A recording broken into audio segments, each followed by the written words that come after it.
Check 1 2 1 2, bitch.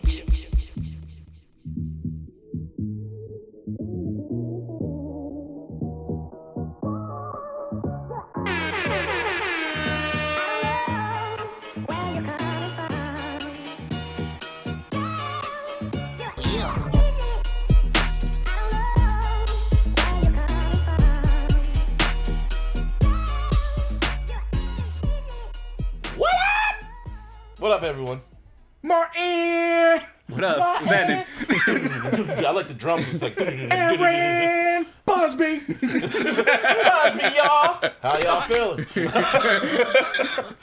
This is episode 223. 223. Of the iLLogical Sense podcast. This is your boy, Aaron Busby. Give me a hell yeah! And over it's your boy, JC! No Johannes! And Martin. Venomous for 8! What the fuck is up, man? What's gonna happening? lead into it. I was like, nah, I can't give you that. It's only For real, Lawrence. it only makes perfect sense, right? Like, It's only for the same Lawrence. name. This is the iLLogical Sense podcast. Or are we gonna do the remix? Busby! You're the man. Anyway. Wrong. Anyway, how the fuck are y'all doing? Chilling. Yup. Same here, Chill. man. Same Chill. old. Trying to chill in this fucking heat wave. All of a sudden. It's like Yeah. all of a sudden. 84 degrees today. I looked. I was like, word? Word, Bro, God? I want to tell you how hot it was, and you two aren't gonna believe this shit. It was so fucking hot. I was driving around, and I said maybe I should take this hoodie off. What?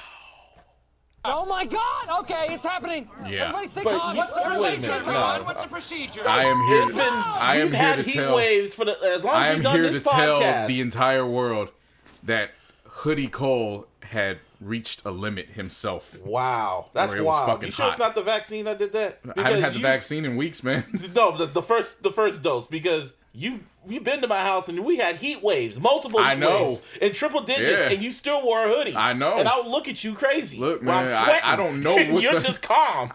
Martine ain't said shit. He's still staring at me. I'm just like, bro, what the fuck? Who are you? Yeah, why I no, asked I was him in if the it was the fucking vaccine. car, and I was like, nah, it's Shit. kind of hot. Maybe I need to take this hoodie off, man. Huh? It's the V-Pack, bro. Man. That's what it was, the first dose of the I don't V-Pack. think it's the V-Pack. That's my excuse, because that doesn't make sense to me. You know what At it is? all. You know what it is? I think I've been away from filming sports for so long that my body temperature has slowly Adapted. come back to Yeah. not being in the air anymore. That makes I think sense. that's what it is. So you reacclimated. I pretty much. reacclimated to being a fucking human again. Wow. Wow. Yeah. One of you grounders. Grounders? So you're in the air. I'm an Aries. Peasants. I was an Aries. I was an Aries. Jesus. Grounders. Fucking grounders. Yeah, get a life grounder. Get some air grounder. Anyway, I got my second V-Pack. Y'all don't know the vaccine. Moderna gang in this bitch. You got Moderna too, right? Hell no, nigga. Oh, you got the Fuck you, Pfizer? nigga. No, fuck you, nigga. Phi Moderna gang hood. over here, nigga. Phi gang. It's Moderna hood right here. What y'all colors? Gang. I don't know. It's funny. When I think Moderna, I think orange. I don't know why. Just Moderna sound like orange. I don't know what. No. Like, I kind of agree with you halfways. I'm like orange and green. Yeah, orangish. Orange Yeah. and green. Yeah. Like, No, I the think it was some Grand combination Theft kinda Auto shit. shit. Pfizer's like why they sound a like Grand- pink, green, or purple, or some shit. That sounds like some Grand Theft Auto gang members. Yeah.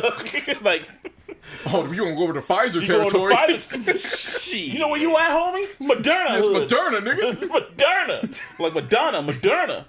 It's like, yeah, you gotta protect yourself from the Johnson & Johnsons. Oh my god. That's the yellow gang. If you want to take over that territory, you can go right over there. Johnson & Johnson is just gray niggas. Gray and brown. But nah, I took the second V-Pack yesterday. And How you feeling? I have a little headache, but cause I got like hella medicine. I called out from work, not called out, but I hella like scheduled ahead. Like I don't know what's about to happen. Yeah. And I had an edible, and I think the edible cured it, or probably stopped Delayed it. it. Delayed it, probably. Yeah. Yeah. You know, everybody I've heard for the most part, they said the second day there's like this 4 to 5 hour period where it's just like, oh my god, help me, because it's not good. Yeah, that's what. And I then was, after that, they're back to normal. yeah, that's what happened with my mom. That's what happened with Shit. my mom and a few other people. Like even my homegirl, who's like around my age, she said she got like the second day. She said she felt like she had the flu, And then all of a sudden, like, she was cool. It took some time, but she was better. And I had like a little headache, but nothing much. Had some water and did some errands around the house, did some chores around the house. That was cool. Okay. So I was like, okay. Yeah, I'm looking forward to mine next week. I took the weekend off. So when I went to get my second shot, like the lady, it was like a young female. She was like, she put the needle in me, and I guess all the liquid came out hella quick. Like it was like a mistake, like the fucking syringe broke or whatever. Mm-hmm. So the liquid all came out. She was like, "Oh damn, I didn't mean to squirt all over you." And I was like, "That's what she said, huh?" And then she just looked. Oh yeah. That is powerful niggas. We just looked at each other, and she was just like, "What happened to your shaft?" It was low-key kind of flirting with her a bit, and she was like, "If I squirt, I'll let you know." Yeah. Wink, wink. Wink, wink. Deshaun Watson, we get to you. That's a happy ending. Boy, was he talk about squirting. Boy. It's amazing what information comes out over the past 3 weeks. It's like, yeah, it kind of still resembles a money grab, but damn, nigga. No, really. Like, this resembles a money grab for another reason. Like, you know what I'm saying? Like now it's a whole different. When the numbers started piling up, 100%. it was like, yeah, this kind of 19. Well, it's bad. It's really bad. Yeah. But I'm still giving the benefit of a doubt. Then Sports Illustrated going, and there's more.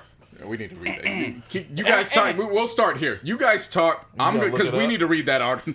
That shit was no. The people need to hear this article. The people. That shit was wild. Just what he did, man. Because it's funny because Niner fans wanted him. Y'all wanted him from the get go, and God was saying, no, he should not come here. No, he should not. He doesn't belong here. Please, God, Deshaun Watson, please. And God was like, no. Like from fucking Watchmen or Rorschach. No. Yeah, if he could still play football, I don't care about the off the field shit much. This my nigga. He was dry humping the air. Bro. I mean, did you read what he did? Yeah.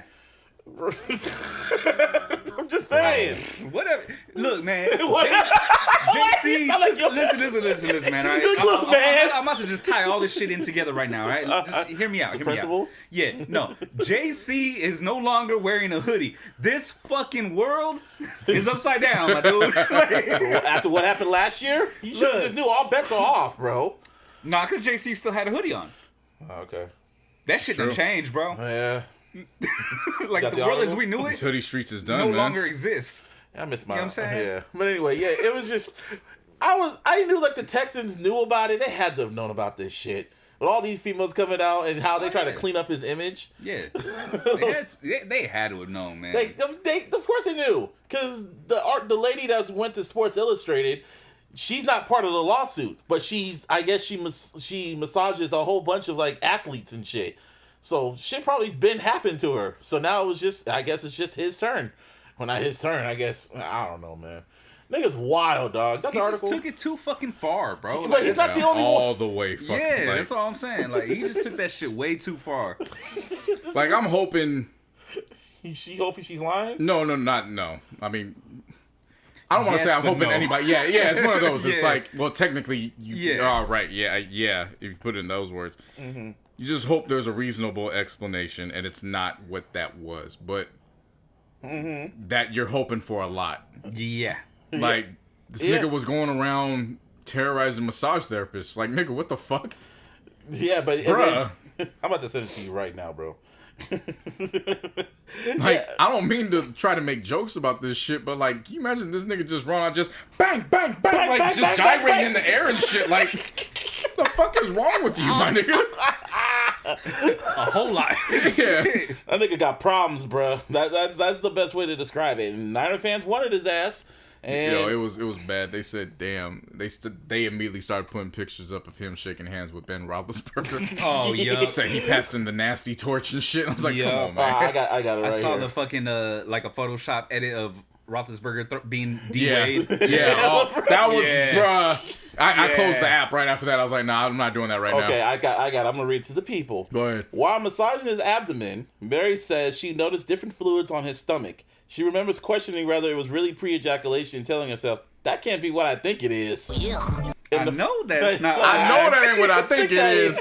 Or like the lady from Good Kid, Mad City. That's I know, but he was Big Boy. No, that ain't what I think it is. You need to be baptized by the Lord. You need water.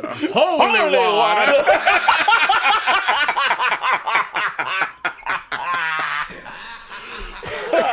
That was funny. That was fucking funny. This is fucking So, Good City Nasty Kid. what'd you say? Good City Nasty Kid.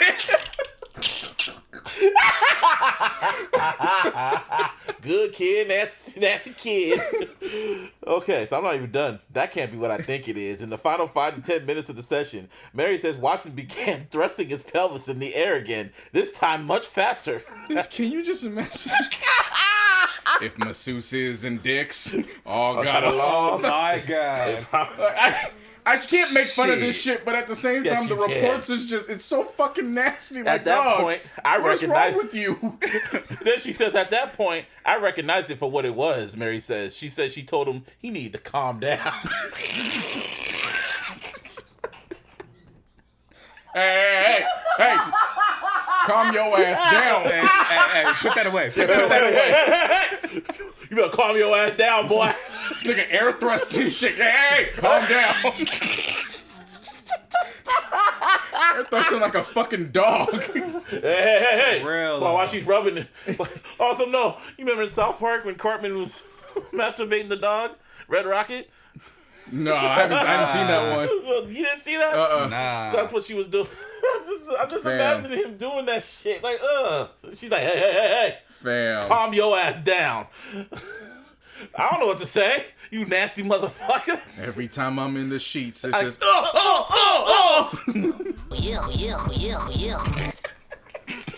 Why did that make it worse?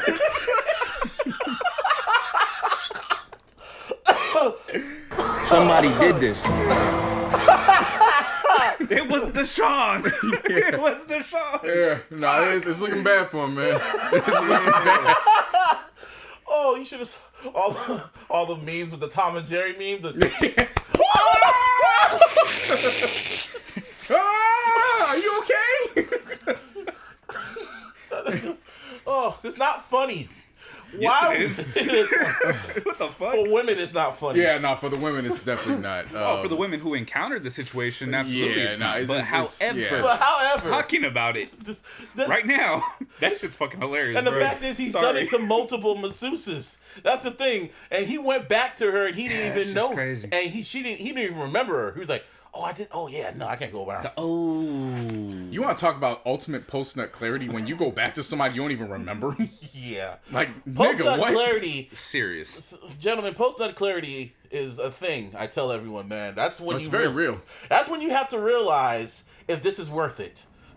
See, there's only a select few men that have the ability to rub one out before they can make up their minds to see if they want to continue seeing it and still be in game shape. You know what I'm saying? To go see. Yeah. There's only a select few. Some motherfuckers rub that shit out and then they knocked they out done. for 5 hours. Like it's, Yep. it's like you have to have a gift for that. Yeah. So that's what post nut clarity is for those who've never experienced that. I thought post nut clarity for me is when you just realize, like, for me, post nut clarity is that moment when you're done and you look at her and I'm like, I gotta do this again.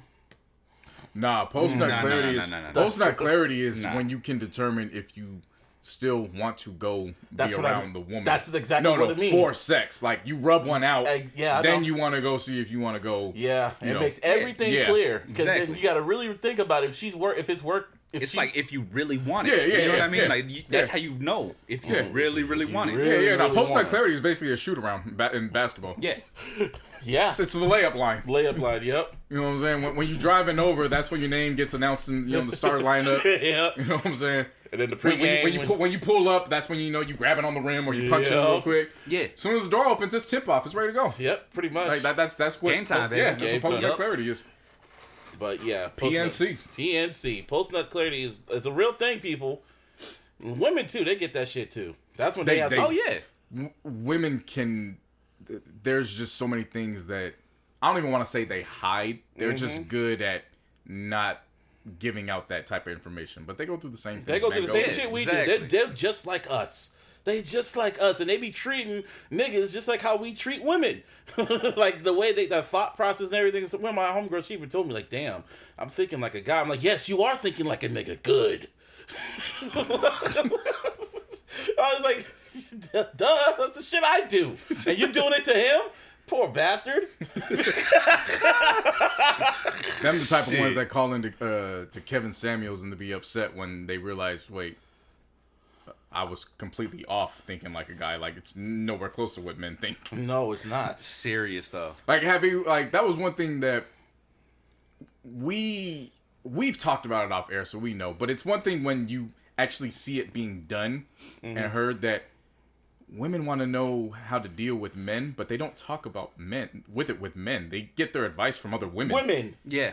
And they get their advice from single women. Yep. And the thing is, when women try to ask us for how to deal with the situation, we will give you the cheat codes. We're like, oh no, I know exactly where this is going. Yeah, and you need to watch this. But you don't like the responses because it's like you want us to sugarcoat the shit, and it's like, no. We're giving you the playbook of how a man thinks. It's very dirty. Like, yes. You know what I'm saying? But it's real. Like, I know if a dude is falling for you, or if he is using you, or if he just wants to control you. We see where this is going because we are niggas, and niggas are us. Why do you think men were the only ones who kept... that a store? Niggas are us. I made it up, probably. Hey, niggas that's are us. That's jail. That's prison. Whoa. Yo, what could be sold in... Like, we'll go back to this, but what could be sold at Niggas R Us? Bootlegs. That's, yeah. OnlyFans accounts? Nike. Nah, not OnlyFans accounts. That's women. What would a Niggas R Us store really look like? Like, let's think about that for a second. Niggas are us. Hennessy. Chicken wings. Barbershops, yeah. Like a push, like sports apparel. A little mini bar, little strip club here and there. In like the corner. Yeah. Like if it wasn't actually like just a store, but if it was like San Pedro Square. Yeah. Oh shit. Like if Niggas R Us was San Pedro Square, what would it be? Like a big ass Dave and Buster's. Damn. And just women in there too. That would be the shit. Chicken wings. Niggas R Us is Magic City. Yeah. Yeah, with more options. Exactly. Like, it's not like Magic City would be in there, but they wouldn't be the only spot. That would be I gotta go get a part of it, a portion of it, for sure. I gotta go get a barber. I gotta go hit my barber real quick. Mm-hmm. That's another thing. Niggas, tip your barbers and stop cheating on your barbers. I have no respect for men who don't tip their barbers and then cheat on the barbers. I've had the same barber since I was a kid. I had by the grace of God, two barbers, so they know me since I was a kid. So I could go to either or. I ain't cheating. So it's same bitch. That's the thing. Like when it comes to like men and relationships with women, like it all varies. You know what I'm saying? Like, because cheating isn't a one-all shot. You know what I'm saying? Like if a man's taking care of the household and his woman has expensive taste and she's kind of only with him because of the resources he provides. Then it's kind of like, all right, it's understandable. He needs a break from her. He's gonna go maximize his options too. You know what I mean? Like that whole thing. So it's not like it's, you know, if a nigga's being a bum and he goes and cheats on you, it's way different from a motherfucker that makes well into six figures and he's providing for the whole household. Like that, there's different levels to that. So I don't necessarily judge a man solely on whether he cheats on his woman or his man. You know, I don't discriminate with my friends. Oh yeah. Some of my friends are gay. I don't give a fuck how that works. So I don't go on that. But with your barber, that's when I judge a motherfucker. That's where you how you treat your barber is nah, bro. For sure. Nah. Like we were saying earlier, women, if you have platonic guy friends and you want advice from us about what that nigga is thinking, you need to listen to us. Yeah. See, the problem with that, though, is they only hear what they want to hear. They want to hear a certain answer. And then on top of that, at the very end of it, they think that you're trying to get into their pants, bro. That's true. You know what I'm saying? Like, that's usually what it comes down to. Yeah. I've only had, and thankfully, I've only had my closest road dog homegirls. Yeah. Like, they know what it is. So when they ask me, they're like, no, just give me the playbook. I need answers. Yeah, and I need to know where it's going. Yeah, that type shit. But no, the majority of women, they do think, like, one thing I tell them off the back, I'm like, do you think I would try to dirty Mac on another man? Because I won't. It's disgusting behavior. Yes. That is. Like Dirty Mac is just some. Oh my god. We need to bring stoning back. Shame. I get stoned every day. What the fuck? Shame. He's gotta be dirty. You know, NSYNC's pop. Dirty Mac.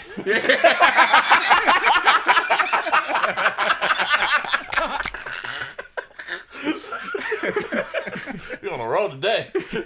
Beam that nigga with a fire. Dirty Mac. Sick and tired of you whole ass niggas. That's for what you said to me about Trisha, motherfucker. Throwing that shit like dodgeball. Maybe stoning's too extreme, but he should be able to. We gotta put him through a dodgeball. Oh yeah, dodgeball. Yeah. Like gotta put him through a dodgeball. Cause in the right hands, man, that shit's a fucking shotgun, bro. Yeah, Dirty Mac is like, that's just evil. That's no, man. That's anti-guy code, nigga. The fuck. Never Dirty Mac. Don't do it. Just don't do it. Yeah, but women, listen to us. Listen to your guy friends. Sometimes we don't want to get in your pants. We're trying to help you out. Yeah. Just listen in general, because your idea of what men are, it's the majority of women have that ideology because it's been sold to them. Like Disney. Yeah. Or that shit. Yeah, okay. Or Steve Harvey, Think Like a Man. Like if you notice, everything that is for them to think like a man, it's a product that they actually have to buy. Exactly. That's true. You see what I'm saying? Yeah. It's a product. Or you even on YouTube. Yeah. Like sometimes some dudes are telling the truth about how we think. And it's just like, it's not even, it's like, it's common sense. Because we are simple-minded people. Yeah. Women are confused. Just confused. Not confused. The confusion. Confusion. Confusion. Yes. Yeah. Just confusion. It's like when they, I am confusion. That's women. It's like when they try to say, well, I don't understand why he thinks he's going anywhere. Like, it's clearly in the friend zone, that type of deal. And it's like, okay, well, that's because you're dealing with a beta man. A beta nigga. Because he hasn't made it clear what his intention. Like, that's the thing. The reason why three of us connect is it's not on some player shit or anything like that. It's like, I already know that however you guys maneuver women is just like me. It's very direct. Yeah. Very. Like, and it's not, and when I say direct, it's not like, yo, we're having sex. Like, no, it's not that. But the intentions are clearly made right then and there, because there's no time that needs to be wasted. Exactly. I'm interested in you. Exactly. I don't want to just be friends. What's the deal with that? Right. And more women respond to that right off the back. Then it's just like, oh, well, I'm going to just play the good guy. And then eventually she's going to see I'm a better guy than everybody around. Mm-hmm.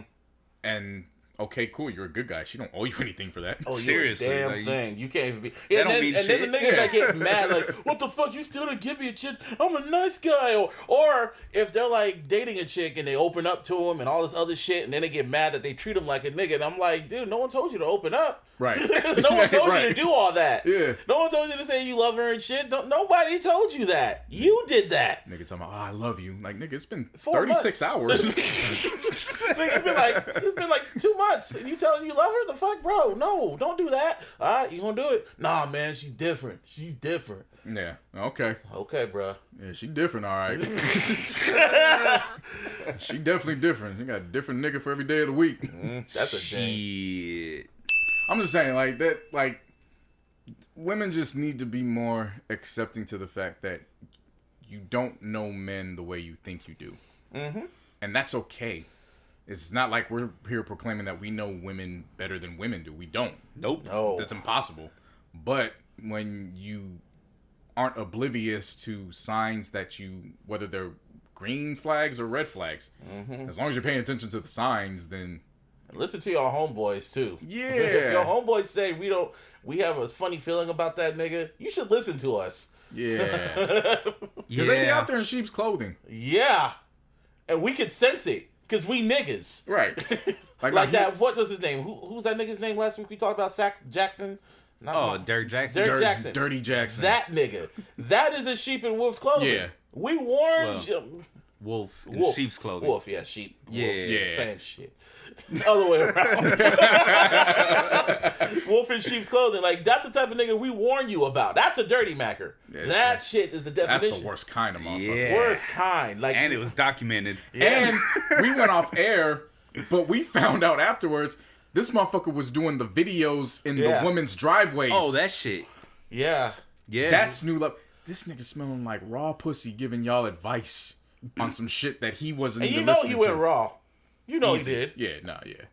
And he yes, and literally in front of the house with his phone out, talking on. Damn, dirty motherfucker. It's just, oh my God, society we live in. Dirty. Men are filthy.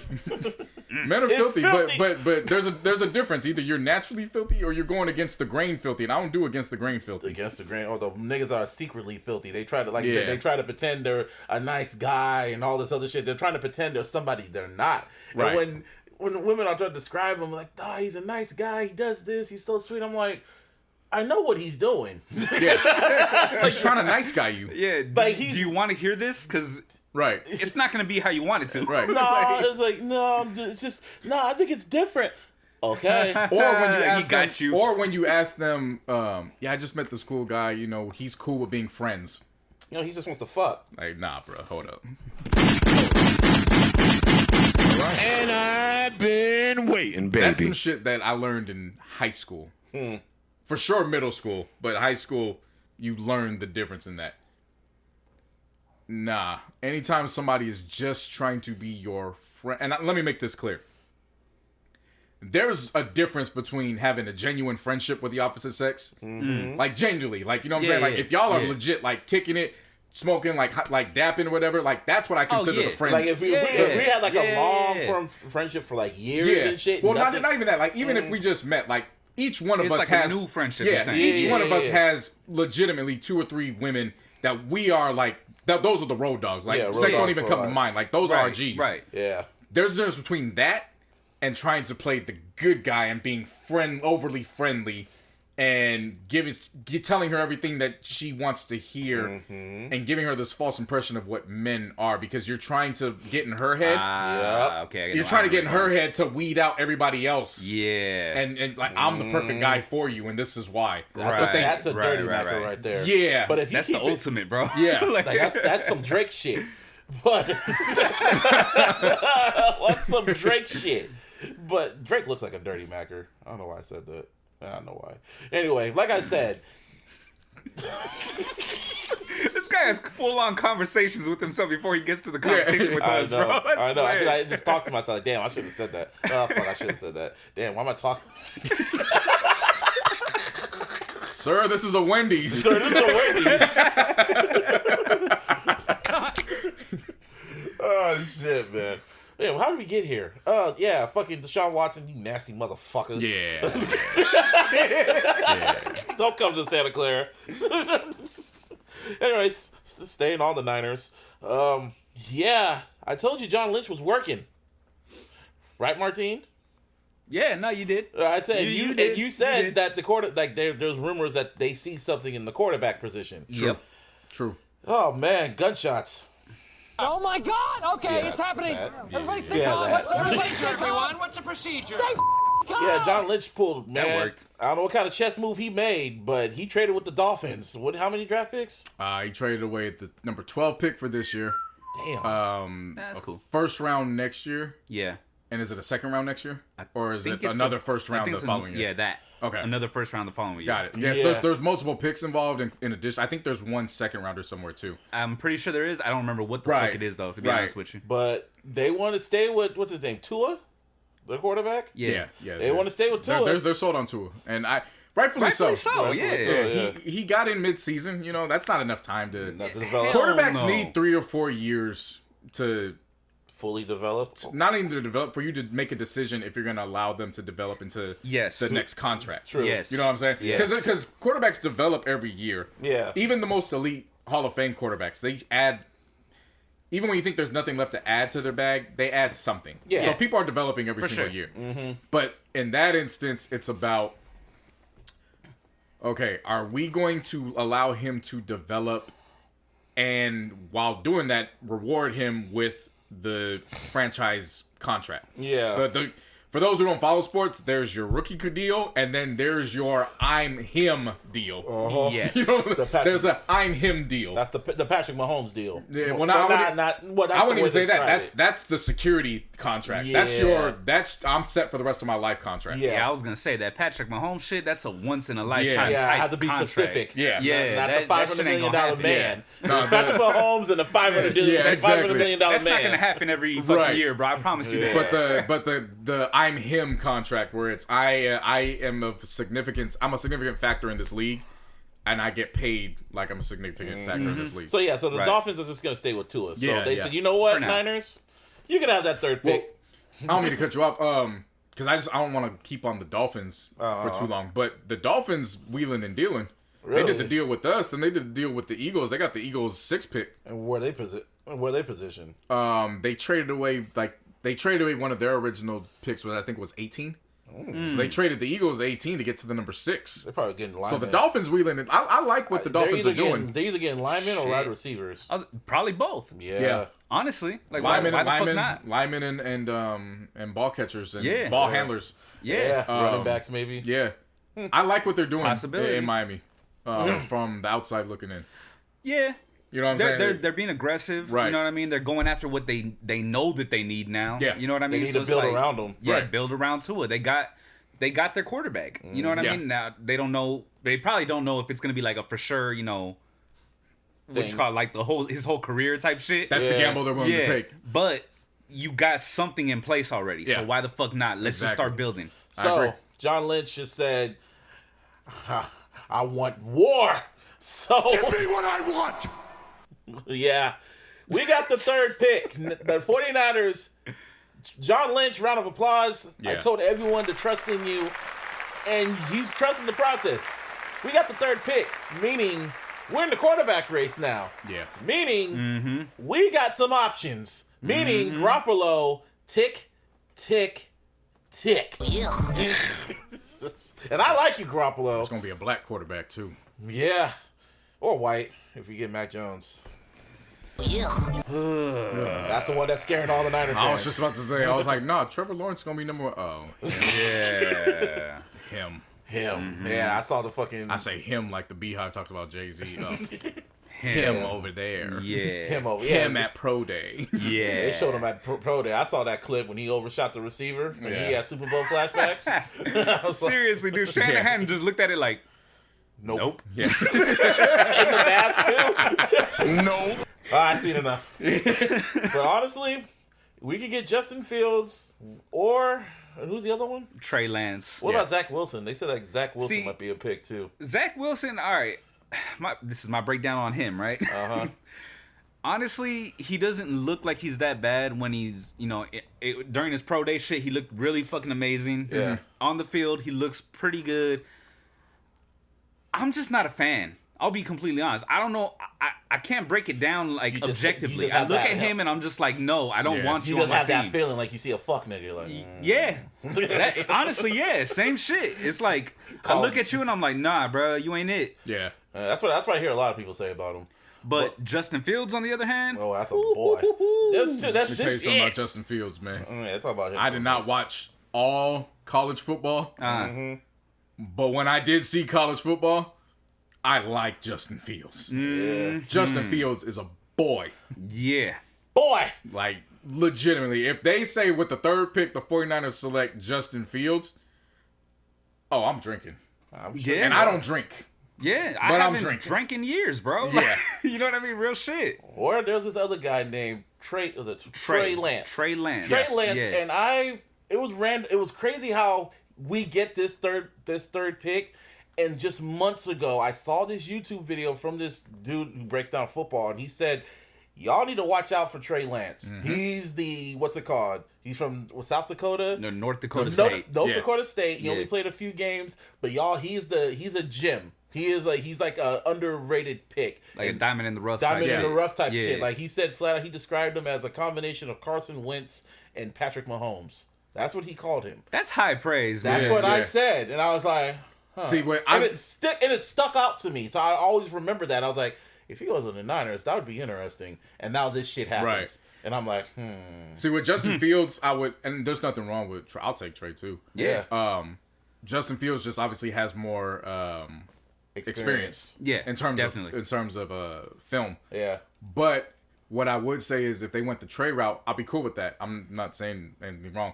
It actually would buy Jimmy G more time. It would, because he's such a diamond. Yeah. He's such a diamond in the rough. Yeah, you gotta mold him. If you put him in, that means Jimmy G's fucked up at some point. That just there's no going back. Yeah, But that would at least buy him a full season to see. Okay, do we go into the next offseason with Jimmy G versus Trey battling for it, or trade him? Trade you know what I'm saying? G Like, yeah, Right, it right, buys right. him some more time. Pretty So I'll much say that. all Yeah. I'm saying is this: I can't wait. Whoever we pick, I can't wait for preseason. It's gonna be a QB war. Yeah, They didn't have Hard Knocks with the Niners. an official preseason again. you just said I can't wait for preseason. Yes, Dead ass. yes. For this? Yes. Yeah, I'll watch the Niner game. I want to see how he. Oh, I mean, I watch all I know this you shit. break it like, down. Yeah, You break I it. literally You know break how it I down. am with preseason. You know how I am with preseason games. I'm just like, yeah, whatever. Yeah. But with this certain situation right now that we got ourselves into, I'm watching this. I got to see how this is gonna go. Yeah, Ooh, I can't wait. I get it. I can't wait for this. But yeah, after I saw fucking Justin Fields rolling to his left, which is his offside, whatever, right? And he launched that fucking ball, I want to say at least 30 yards in the air. Yeah. On target. Bro, I was sold right after that. And, Yeah, and because it didn't take a lot, you know what I mean, overall. Right, because the game is obviously you need that mobility, but he's not a run-first quarterback. Exactly. That's the and with beauty that, about it. with that fucking Yes. playbook that Shanahan makes, It's wonderful. oh, dude, You talk It's about perfect for him. talking about West Coast, West, y'all. West. West, y'all. With that, what you could with Kittle, with fucking what's his name? Debo. Who's the other right Ayuk. Ayuk, and fucking Whoever wants to play running back. you feel me? Whoever's back there. Whoever the fuck is Shit. back there, nigga, it's nigga. Yeah. Nigga. It's Super Bowl. What's Super Bowl next year? It's like Craig Robinson and Pineapple Express. It's so exciting. So exciting. And where's the Super Bowl going to be next year? L.A. Fuck the Rams. And I swear to God right now, if we beat the Rams twice in a row next year, I'll be fucking. We'll be what? They'll be 6-0 against Bro, them. if we win the Super Bowl in LA, I will go crazy. I'll be there. LA. I will go Even I crazy. won't be in the stadium. Oh, me neither. They ain't outpricing me. Oh, yeah. But I'll be in the vicinity. Right. I think that's gonna happen. I actually want to do that. Like, I want to go to 1 or 2 Niners games up here for sure. Mm-hmm. But then I want to go see a game in that new stadium in LA. Oh, Like, So they're gonna let people in? I want to for Yeah, sure I want to there. go to SoFi. And then of course for with my- WrestleMania. In 2 and then years. of course with Right. my homeboys and old coworkers with the Raiders, like I already have it down. We're just waiting on the dates because Oh, shit, I'm going to the first game with fans in that stadium just to be. I want to be in that atmosphere, Don't Right. blame me. because that's Right. that's some historical shit. And even though I'm not a part of the organization anymore, you know, That's the the Death Star. I know you guys don't like the phrase, but once a Raider, always a Raider. So Yeah. you know, it's part what of it is. You know, I mean, you back now. I mean, Yeah, I but you know, guess. that's one of those. I guess. yeah, Like, you know. yeah, you cheer for the Niners, so I ain't tripping. It's you whatever, know, bro. You know Raiders what I mean? Raiders is still Go sow your oats, Raiders bro. is still family. You know what I'm saying? Nah. it ain't where home is, but that's still, you know, that's where family But at too. I swear to God, man, that if I feel it. If Justin Fields and Shanahan shit, or Trey Lance and Shanahan shit, either Yeah. way, in Shanahan shit, Yeah. we're gonna be the shit. Yeah. Oh, and that's another one It's too. gonna be fun, man. That was another one. Me and Andy trying to go Philly to go see the little homie and Mike, special teams coordinator. Oh, Oh, Yeah, shit. we trying to go to Philly. That's what's up. Yeah, because Andy's in New York now, or What he's up, back. Andy? He's back. he's back out here, or No, he's back in New York. okay. Because remember, he came out here for the pandemic and all that. I like. Well, we'll talk And about they- about that. yeah, but me and him, he was like, "Nah, bring your ass over here and I'll drive. We'll drive if it's only 2 hours." And I was like, "Yeah, now that does make sense." Go see Mike coach a game. I'm with that. I'm trying to go. see, nah, I'm it'd just be tight. trying to do shit when the world opens up. Yeah, We I all feel are. you. We all are, I dog. feel you, bro. Hey, I've been saving. Same here. You know, it's pennies on the dollar, sure, but I've been saving. Well, you got your check. Yeah, I got my card. Same shit. Yeah, I wasn't gonna say nothing. Well, congrats. No, I'm just saying I wasn't gonna say nothing about it. That was one of those things I was trying to hide that. I was gonna keep telling motherfuckers I ain't getting no stimmy. Oh, he didn't get no shit. He didn't get no card. He didn't get no card, people. He didn't get no card. It was an EBT card. He got himself an EBT card. No I ain't getting no. You gonna give Joe me Biden didn't give him shit. That's my card. You can come to me. What card? What card? What card? This is what happens, fellas, when you speak on another nigga's pockets. Hey, not bad. Anyway, yeah, it's gonna be exciting. Oh yeah, I just realized, like, not realized, but yesterday, it was the 6-year anniversary when Wrestlemania was out here in Santa Clara, and fucking what's it called? Because I know that because I was supposed to be at SoFi for Wrestlemania last weekend. No. Thanks, COVID. You're welcome. There's gonna be some Buccaneers fans who's at WrestleMania though. Shit. Catch that virus if you want. Shit. Hey man, you gotta remember though, with the vaccines going, that don't matter no more. I'm just thinking about, like, I was just reminiscing. I was talking with Edgar about it. We were just reminiscing about that shit. That was one of those moments where it's like, wow, that really fucking happened. Wale meeting with your ass. That was like an experience that I'm never gonna forget. Like, it was, what was it? It was wrestling. It was wrestling fans mixed with the club atmosphere with wrestlers and athletes and all types of shit. And rappers. And they're all sitting Such a wild combination. And it worked. For some it worked. Yeah. Others look completely out of place. Out of place and awkward. Yeah, like, remember that was when I introduced you to Bryce right? Butler? Yeah. Like literally like athletes, rappers, everybody's in the first Wale Mania. That was the first Wale Mania. Yeah, and then you had the I'm not gonna say wrestling fans are nerds, but you had the fans that weren't, not used accustomed to that atmosphere. Going to clubs, you know what I'm saying? Yeah. So it was just wild seeing everybody in one space in one area. It was funny. That was funny. Wale performing, bringing me and JC on stage, and then got crazy and shit. Good times. Good times. And then we saw him again the next night at NXT. NXT, that was that's when I lost my voice. Yeah. And then, because me and Edgar talked about when we met Scott Hall. In the elevator. He's like, man, why couldn't it have been Triple H? Wow. He did say that. And he was so mad. That's what made it so funny. He was so mad. It wasn't that bad. But... No, but think about it. He saw Scott and he's just like, what am I going to do with him, guy? Yeah. What the fuck? And then he called me little, too. You know, when he's like, get your little ass in here. He's like, what the fuck?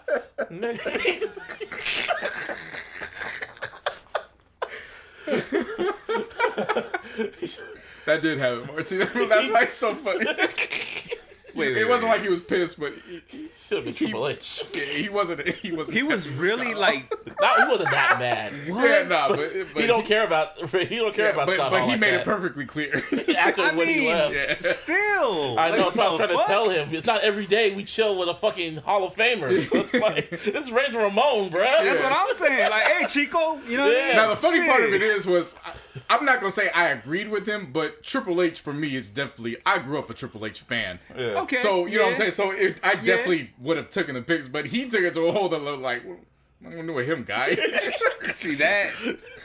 That's wild to me, bro. And it was literally like wild. And who did we meet before that? We met Charlotte before that. Charlotte. No, and this is the crazy thing because we saw Big Cass and Enzo, right? Oh, Big Cass back then, and he just got done watching them perform, and Big Cass says like, "Hey guys." Edgar looks at him. What the fuck? You so big, so bass in your voice. Hey guys, that's what he sounded. It's like the fuck. And didn't you I remember like you said the New Age Outlaws walked past me or some shit. Yep. And it was Billy Gunn did. Yeah, he walked right past me, and you're like, you know who the fuck that was? I was like, I don't give a fuck that. Wow. Because it was just like, because I was kind of just adapting because it's WrestleMania weekend, so of course wrestlers were going to be around me, but I have to know when to mark out or like fan out or when not to fan out. And some wrestlers ain't worth fanning out for. Hey, DX is definitely worth fanning out for, man. That's exactly my point. I got my love and appreciation for ass from Billy Gunn. Like, I'm an ass man. But his ass was wearing thongs and shit. And it wasn't about him. It wasn't about him. Dude was showing his ass. Yeah, no, Mr. Ass. That's no, I understand. But yeah, you know, I get it, the bigger picture. The bigger picture. It wasn't older. about him, bro. Yeah, I know. It was just. I let women know that up front. Like that's one thing you ain't got to worry about me. When I talk I'm women, an ass man. Yes. I say it just like that. Yeah, I'm an ass man. Like, so are you that dude sang from his soul with that. Yeah.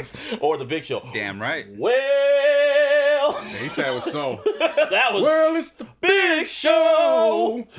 I think it's on AEW now. Old as fuck. But yeah, we met Charlotte and she was looking rough. Voice was gone and shit. And she looks hella different now. But yeah, good time. And then WrestleMania, of course, that was wild. Fucking fireworks to the Lord. They gave so much fireworks in the end. I was like, they're never gonna get the Niners that. Even if we win the Super Bowl, Chad York can open the checkbook for that. Shit. I mean, they did that at the Cowboys Stadium. It looked like Voltron's about to come out. I was like, God damn. Jerry Jones gonna do that for the Cowboys. Right. Like, God damn. And then I remember I was so tired, and my homeboy hits me. He's like, yo, I got an extra ticket for Raw. You want to come? I'll meet you there. That was 5 straight days, man. God, exhaustion. Damn. It was, and he was. JC was with me for only 2 days. I did the whole 5 days. Yeah, that's crazy. Yeah, that's why I'm glad we were only in Santa Clara, because when they were in fucking Jersey or fucking Dallas, nah. Hell nah, dog. That. A part of me wishes I went to the WrestleMania here, but see, that's the thing. I would have been pissed if I saw Undertaker coming out in the fucking sunlight. That would have killed it for me. Like I would have been so pissed off. Like, why did I come here? Yeah, I don't care. I don't care. Like, I get it. Like Rock and Ronda Rousey, who we just found out is black. That was wild. Yeah, that shit's crazy. Yeah, half black. Makes sense. Like all that element.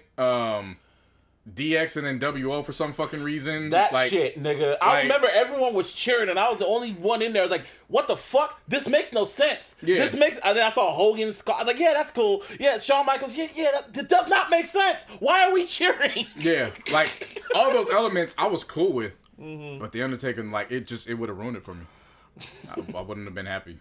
Yeah, I mean, unless he made it turn it into night. Right. You know what I mean? Then cool. The segment before was the Rock and Ronda Rousey shit, so I guess they were trying to stall, trying to get the sun to go down. But still, it's the fucking Undertaker. Undertaker was like, with his eyes rolled back. Right. Come on, son. Yeah. Come on. Go down. It was just so random. I remember when Edgar was like, I waited my whole life to see this entrance, and the goddamn sun is up. That's why he said we gotta go back. Now he's retired, so he can't see him now again. Right. But hey, you saw good times, man. Yeah, WrestleMania, man. That's as I said. That's why I'm glad I didn't go to Jersey, because it would have been fun. But for 7 fucking hours, nah. You know how many matches they got for WrestleMania this year? They got like 14 matches. 2 days. Yeah, split it up in 2 days, 3 hours each. If they it should be a weekend event. It really should. Like, everyone kept telling them they should have done that shit. Especially when you're branding Raw and SmackDown. And NXT. You know what I'm saying? Just Raw, yeah. You know what I'm saying? But like when you have 2 shows that are their staples, it's no longer, okay, we have, what is it, 5 to 7 key wrestlers that go back and forth between Raw and SmackDown every week. When it's no longer that, and it's 2 different platforms, you need 2 different days. Why wouldn't you have it? Yeah, you would think. No, I know. I know. Because I'm telling you, when they Peacock just find out about that. I know. Peacock, bring your asses to the stand. Somebody did this. First off, every time Peacock looks in a folder, it's no. Do y'all know what y'all bought?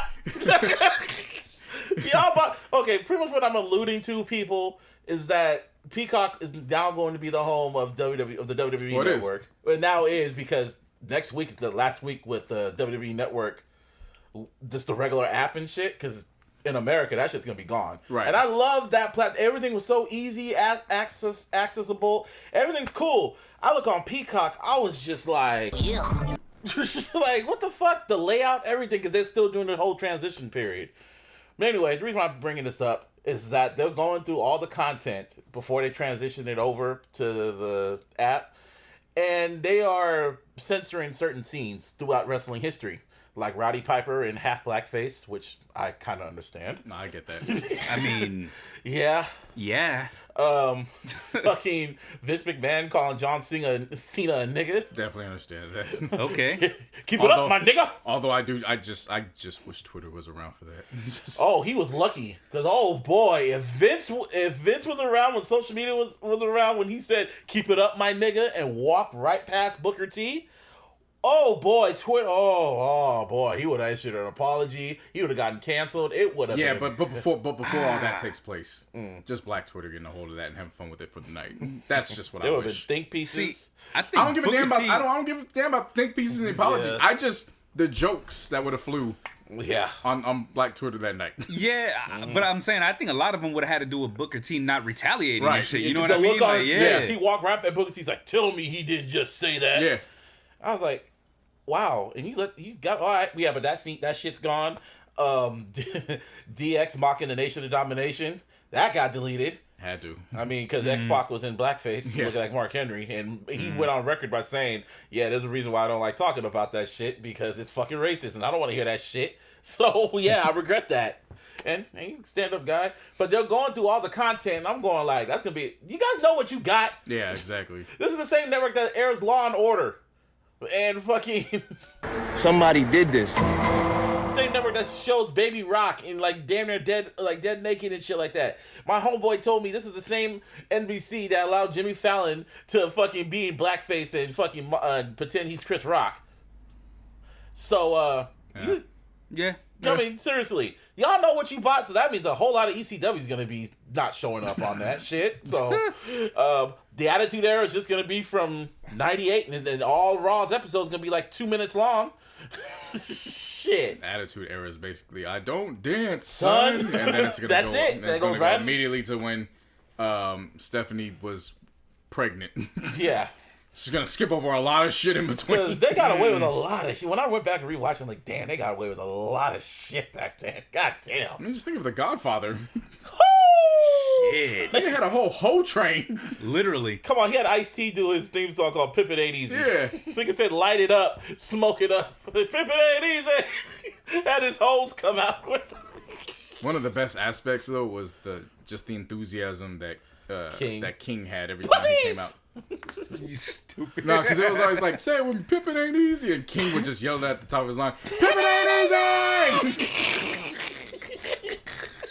Horny motherfucker, dog. Bra and panties matches and little kids are in the crowd. Yeah! Like, they didn't give a fuck about women back then. No. Compared to right now, when two black women are going to main event the show, back then, nah, bra and panties, baby. I was like, damn. Men did not give a fuck about women wrestling. Stone Cold and Triple H stomping women out. Just Lita. Shit. I was like, damn, they got away with that.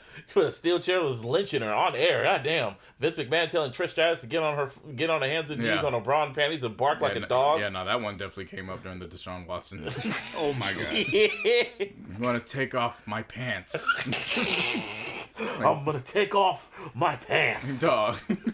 Vince was wild back then. Yeah, he was a wild boy, Talking man. about, when he talked about Undertaker, and he talked about, it's like, I want his wife to get raped by bikers. Like, Nigga, my God.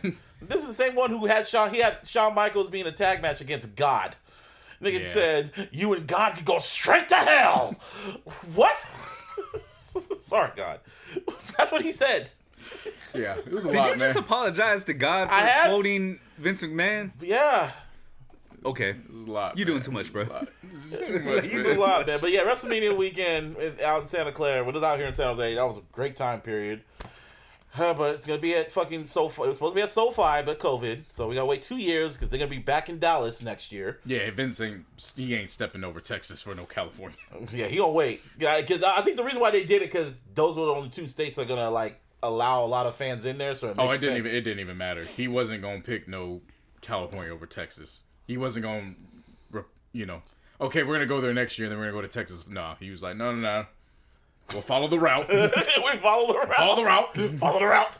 Come on, pal. Go to California. And then California. Because after that, by Get then... it right, my nigga. Shit. Because by that point... Oh, wow, y'all right. They all catching up. Told you. And then by that point, it'll be packed. Yeah. So, Yeah. whatever. I'll be there. Maybe JC will be right by my side too. You too, Martine. Who knows? Maybe Lil Nas X will be there. Or maybe fucking Randy Orton and fucking Soulja Boy will squash their beef. Randy Orton, wild boy too. Randy Orton's a rowdy boy. This nigga said, my dick bigger than you. Like, what? And he left it up there. It's like, wait, what part of the promo was this? No, he was dead the fuck serious. He's really beefing with Soulja Boy. That's like the craziest shit. Randy Orton don't give a fuck. Niggas laughed at me. So now get the shit out of here. Now you're looking at it like, yeah, nah. Make this a match. That nigga Orton. That's what I call him. Even if it's nigga Orton. Even if it's on the pre-show. Fuck it. You talk about how WWE, how Austin treated women. Randy Orton didn't give a fuck. He RKO's women. To old people, old women. Shit. He's that nigga. Yeah, he like O-Dog. That's our dog. Isn't he? What people call him Migos Orton? What was the shit called? When Randy Orton and Migos, it was like a whole mashup shit people were coming up with. Yeah. Whatever, yeah, you ain't wrestling Twitter. Anyway, Lil Nas X. I mean, why y'all fall for this troll? I don't know. Like, I genuinely don't understand why people got mad. Well, I get it. First and foremost, I understand, but I don't understand why there was that much energy considering other times people didn't have that same energy. We watched a fucking Super Bowl where they had a woman dating the devil. Huh? Remember we watched the Super Bowl? They had a commercial. That was in front of everybody. No, that wasn't a Super Bowl commercial. Yeah, it was. That was. I know what commercial you're talking about, but that was the one with the. That was the first time I saw it. So 2020. Well, okay, I think you're. I think you're right. 'Cause I did see that commercial. Yeah, too. They showed it right there in the Super Bowl in front of everybody. What? It was like an insurance commercial or something like that, and they were like, she was dating the devil, and they're like, yeah, we got this upgrade, this upgrade. Nobody said anything about that. Yeah. 2020. Oh, wow. Yeah, we had a baby named 2020 or some shit like that. Or we met during 2020. Right. It was 2020 and the devil. That's who it was. Yeah. Yeah. They had the show Lucifer. Yeah. Yeah. That's like one of the most popular shows out Yeah, there. like- The Devil's Advocate. Movies about the devil. Like, dude. So do you want someone that's dressed up as the devil but doesn't show who he truly is? That's cool. Like, wolf in sheep's clothing. But if someone is just flat out looking like the devil, oh no, Christ compels you. Yeah. And you gay? And you giving him a lap dance? Oh no. No. I mean, he also put out Satan's shoes. He was trolling. That was a solo job. No, but I don't know. That they're was really out. There was 666 pairs made. I don't really believe anything that Lil Nas X says. Yeah, I think that was a one and done, and he just said it. Yeah. He said there's 665 what's her more. Face, fuck, what was her name? Karen Civil? No. Wrecking Ball. Miley Cyrus? Yeah, she bought a pair.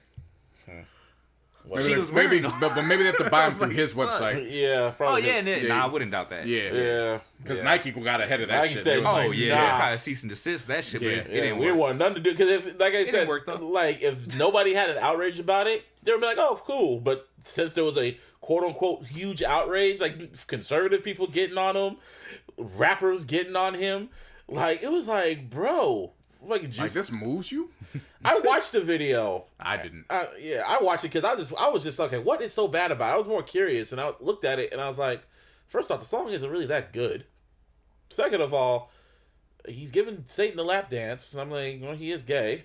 And what about South Park when the Satan was fucking what's his name, Saddam Hussein and shit like, like no one said nothing about that, but that's a South Park, but a black dude doing it, and it's like we shouldn't show this to our children. Oh, fucking like, Jonah Lucas saying that shit. Yeah, it's like it shows its parental advisory. Why are your kids watching this on YouTube? There should be. It's not on MTV because MTV don't even play videos no more. You should have parental control on your internet. Like that's another reason why I'm mad about what Peacock is doing, because WWE Network had a portion that said the parental advisory. You could put the parental control on for certain shows. So. Yeah, I got issue with that now that you brought that up. That's a good point. Go on. No, I didn't. I just didn't watch because I don't listen to Lil Nas X like that. I'm not interested in seeing a man twerk for anybody. Yeah, you know what I'm saying. But that's not to say that I don't believe he doesn't deserve a right to do it. Like, do whatever the fuck you want. Yeah, I don't care. I didn't. I'm not checking for it. There was no need for me to watch it. But just the outcry for it, I supported him on it. Like, same here. Oh, this is what y'all bitching about this week? Nah, man. Y'all were mad at Billie Eilish when she did a video on some demonic satanic shit. Y'all didn't say nothing to her. Right. But you let her win Grammys. Yeah, record of the year. Damn White shame. devil. That's why the white devils are mad, because they're mad that the devil wasn't white. Shit. Nigga was red. Yeah. See, that's what I'm saying, man. I fake really, outrage, bro. It's fake outrage. But they're really just going. It really is. And then you should have saw the little fucking response video he did. He was like, "Yeah, I'm just trying to say," and it goes right back to the video of him twerking on the devil, and it goes right towards the end. And I got like 3 million views. My whole thing was straight up troll. Yeah, man. my whole thing was Jordan Lucas saying what he said. It was like, wait, what? I know he has a lot of nerve to say that shit. Like I said, somebody said he just mad that he can't rap about. He come up with that shit first. He can't rap about being the devil getting twerked on now. Shit, being gay. I'm so glad that song never officially came out. Swaggy P, I love Swaggy P, but Swaggy P was off. Like he was just off. Juicy J was off too. He has a lot of nerve. Well, Juicy J was off he's been off for like a full week. Now, did you see his deleted tweet? What was the deleted tweet? When he said, basically, don't take the vaccine because it's that shit I'm talking about. And then somebody in the comments was like, no disrespect, but you told me to drink lean. That shit. Yeah. You told me to drink lean. Me to drink lean. Mm-hmm. I'm not listening. I just don't understand how. No, he didn't. No, he didn't. Well, you saying it's Project Pat. Exactly.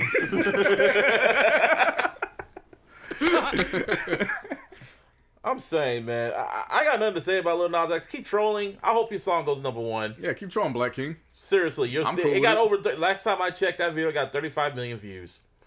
This is like in less than a week. Run it up. Fuck it. Because they all gonna look at it, analyze it, break it down, talk about how devil worship. He's not worshiping the fucking devil. It was like he said, I had 9 months to plan this shit out. You can't flay me on this. Yeah.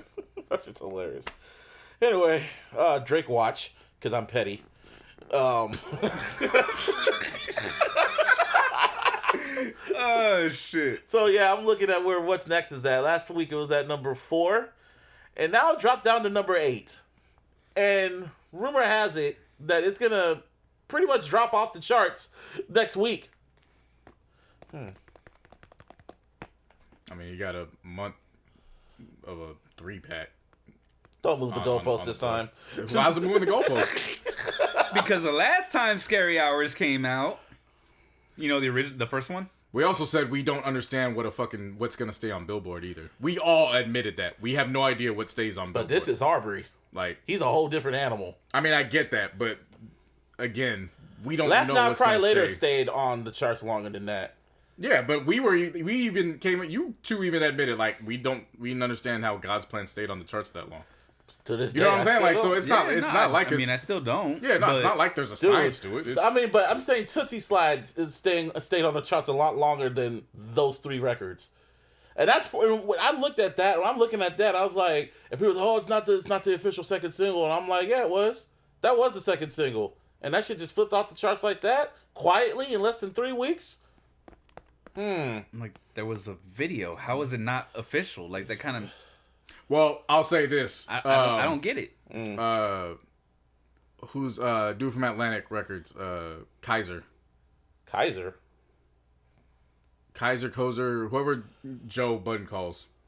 Oh yeah, that's Kaiser. I don't remember his fucking. Yeah, his I will name, say but this. Yeah. He said that Cardi B's "Up" is just a street single. He even hit from an Atlantic Records exec said that that's not.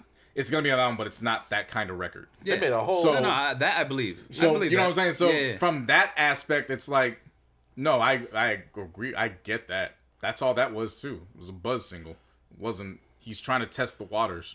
All right, you failed. But did he went 1, 2, and 3. Like, but what did you tell me in the car, Martin, about a hit record? If a song is really a hit, if it's a hit, it'll stay. Weekend. It's been proven time and time again. That's not true. Over the years. Over the years, fam, bro. I know, fam. Okay, well, I'm getting off of the Billboard talk. I listen to a bunch of stuff that's a hit record now that never did anything on Billboard. Oh yeah. So you know what I'm saying? No, of course. But dude, think about it for a second. I listen to Bay Area, like that's my core. You know what I'm saying? Like legit. I'm in no way am I saying that that's not what you listen to, but that's what I listen to. You know what I mean? And that shit never touches the fucking charts. You know what I'm saying? Like, it never does. Yeah. But we talk about some dude who's a pop star. Yeah, exactly. But when we're talking about the mainstream artists, you know what I mean? And I'm not trying to, like, throw nothing at you, but I'm going to quote you. A guy who is the bar. You know what I'm saying? The bar does not slip off the charts in 3 weeks. But the bar also did something that nobody in hip-hop ever did. And then 3 weeks later... Do you see what I'm saying? No. There's a given... I definitely 100% agree with you. No, I get what you guys are saying, but... again, he did something with that nobody expected. That's some Bo Jackson shit. That's literally some. That's you know how you're attributing his like quote unquote fall off of the chart to it being a 3-pack, right? Yeah. I'm comparing that to it being a 3-pack because it's easy to just replay 3 songs over the course of 1 week. Right, and now it's done because everybody wants his album. That's what I'm getting at. Everybody saw it for everybody saw it as an appetizer, and they just want his album. That's all that everybody it is, wanted God's plan too. And we still don't know. We still know how the fuck that worked. Nobody knows how that worked. That's all I'm saying. We know and how we it came worked. out here It was catchy. And I came out and I agree with you guys. That's the thing that it confuses me every time it comes to this. I agree with you guys. His music is stagnant. That's so I'm not arguing that. I'm halfway talking to you, but I'm more talking to the people. Because I'm just saying that's never really happened to him before. Is why I'm looking at that. That's really in a way alarming to me. Like, whoa, Laugh Not Cry Later lasted longer than that. Tootsie Slide lasted longer on the charts than that, on the top 10 like that, and then it just Thanos snaps like that. I'm just at a point where I'm not grading him on this. I want to see what happens with the album. Because, I am too. Because you know what I'm saying? Because it could be this for now, like, and the next thing you know, he has a song and it doesn't leave for fucking 2 years. Then what happens? You know what I'm saying? Like, at that point, then what, like, there's nothing that can be said at that point. Right. Yeah. So I'm not, this is what they used to give out, the pop quiz. Like, all right, he did enough to pass. Let's see what happens on the actual fucking test. That's just where I'm at. I get you on because that. The thing is that, let's be honest, there's songs on Billboard now that if the world was open, they wouldn't be doing that because I think Blinding Lights would be I'm not talking that. about. I'm not talking about Weeknd. I'm just talking about in general. You don't think Up would be popular? No. You're missing what I'm saying. I'm not talking about the elite artists. Okay. I'm talking about other artists who have been enjoying their and we would have to go in and see. But artists that have been on Billboard for a while that enjoyed it, but they enjoyed it because the world was shut down, so all major players weren't putting music out like that. So when the world opens, that's what I'm at. It's less about Drake. I want to see what Billboard looks like when the world opens up. It just so happens Drake plays a part in that because, yes, I did say he's the bar. But I want to see what everything looks like when the world opens up. Okay. That's why even with Silk Sonic, I'm like, cool, Silk Sonic's on there. That's fine. I expected them to do that. Yeah. Let's see what happens when the world's opened up because I expect them to have more songs up there versus just having. Hey man, you know what I'm saying? The world was closed. Yeah. The world was closed, and Weeknd's out. Like songs are still not song, but songs are still charting there a year later, and it's still wild to me. It's still in the top 10. It's not slipped off. It keeps going up, and then it goes down a bit, and it goes right back up. And it's like COVID cases. It keeps going up and going down. I will say this. That's wild to me. I will say this in terms of Weeknd.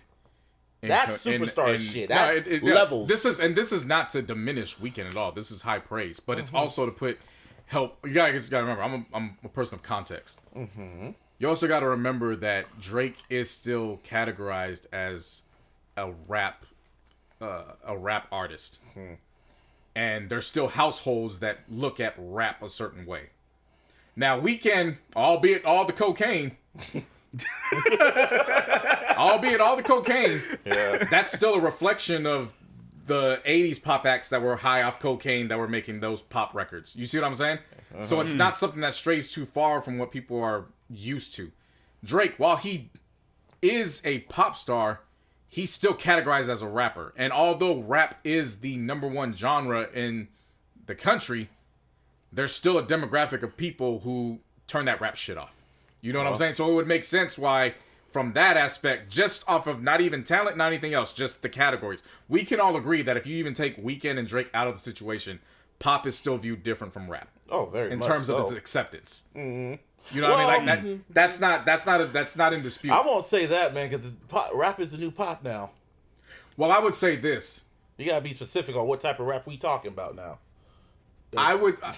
I'm not even talking about like Benny and shit. That's for sure. You know what I mean? I'm not even gonna go there. I would still say that in like, okay, Silk Sonic, Kendrick Lamar. Who are the awards gonna book first?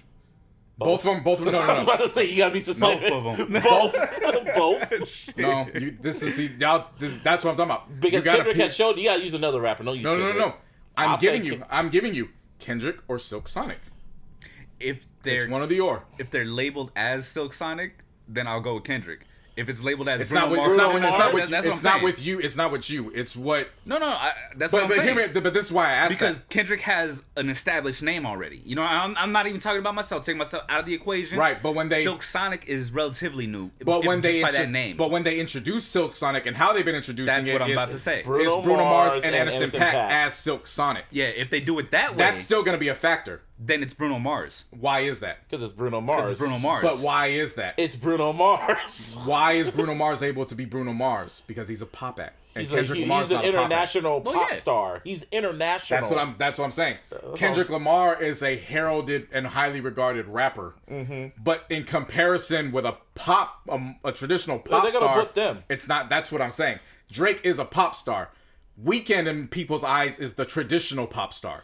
He's gonna get the footing more than anybody on rap. Period. That's what I'm saying. You know what I mean? It's wild to say because they call Drake a pop star, and I'd be like, "Are you sure you're a pop star?" Because then you look at there's levels. He's a rap pop star. He's a rapper who happens to be a pop star. No, he's a rap pop star. Then there's fucking. I'd say he's a pop star who happens to be a rapper. Weeknd is a pop star. Period. Bruno Mars pop star. Personally though, I know you personally would say that, but factually it wouldn't be correct because his trajectory from that, he's never done a pop album.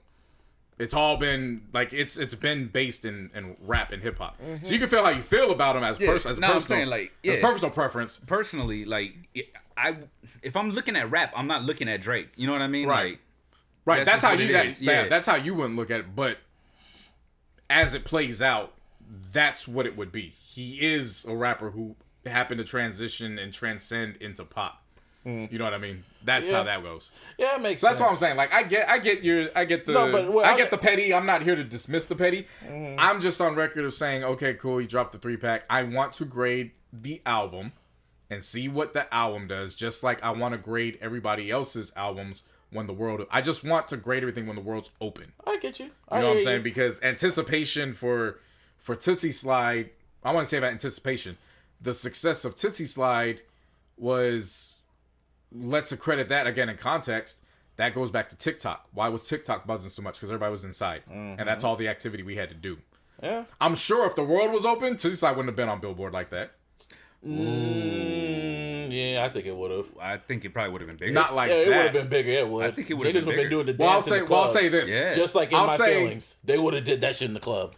Exactly. That In My Feelings is a good comparison to what Tootsie Slide could have been. Mm-hmm.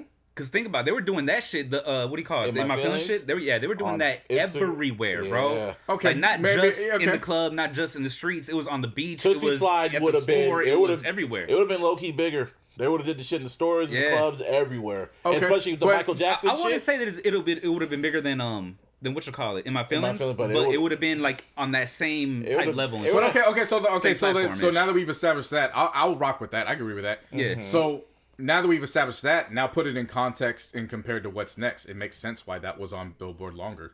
There was a dance attached to it. It was social media attached to it. What's next is him just driving around. We'll see what happens next, okay? There's nothing attached to it. There's nothing for our fans to... That's pretty sad you had to attach something to it. No. It's not sad. I know. Because the reality is, fam, is every artist has to attach something to something So now. what did Weeknd attach his shit to?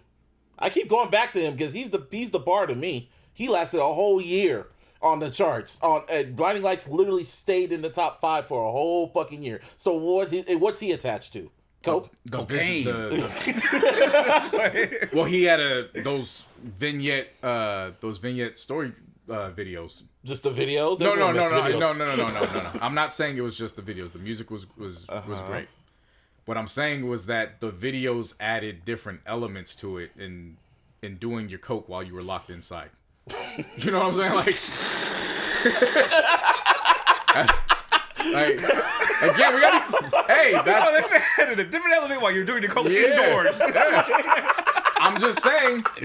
Oh shit! You just have to put things in context. If you're gonna be petty just to be petty, that's cool. No, I'm not. I was literally just asking, like, what did Weeknd attach his shit to? Because I want to know for my own sake. Like, what was it? Like, what was it to have that shit still stay on the charts for that year? Because I love After Hours, I really do. But I take a break. But even like that song is but even just like in rotation. Sorry. Even with Cardi B, the up dance. I'm not saying that that's the only thing that's propelling it. That dance pisses me off, by the way. You know what I'm saying? Dude, it's like, what the fuck is this? But can we all agree Traffic that control. that dance is helping? Yeah. Yeah, no. You know what I'm saying? So that's what I'm saying. It's or the fucking savage shit. Yeah, same thing. Damn. So that's what I'm saying. It's thing. The industry now is you have to have some kind of attachment to social media.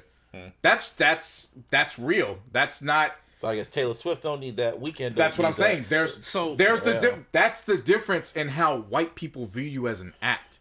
Has less to do with Drake versus Weeknd versus how white people perceive Drake versus The Weeknd. Drake wants to be accepted by niggas. No. I know what you do. I know. It's more than that though, dude. It's not just trying to be accepted by a certain group and shit. It's just the fact. It's how they perceive you. Yeah, how you're looked at. So that's what I'm saying. Like, you can keep going to The Weeknd and that's fine. That's cool. But white people view Weeknd different than they view Drake. That's one of their own. The cokehead. Because that song, Blinding Lights, I see. God, fam. This the same way how people acted when we found out Ronda Rousey had black in her. Let somebody find out that Weeknd got some Jewish in him. That would explain everything. They gonna claim the fuck out of him. You know? Do you see what I'm saying? Like, how do they not know that by now, though? You know what I'm saying? Like, what the fuck? That they probably played that song during the underground quarantine clubs and shit. They probably played Blinding Lights on like rotation. Right. But the fact that song is still there is just wow. I like the song too, but shit. It's a really good song, but even and it wasn't anything major where they got to continue doing it. But even look at Silk Sonic, what they had to do on Twitter. Yeah, that shit. That they shouldn't have did that. They should just let the music talk. But I know what I'm saying. But it's didn't industry shit. Industry shit. Yeah, So, yeah. Too. Weeknd doesn't even do that type of shit. And then, even to the same credit, right? I always bring a 24K Golden whenever we bring up the charts and shit because it's literally been just coasting. You know, whatever. That also blew up on TikTok. That's how it got heard originally.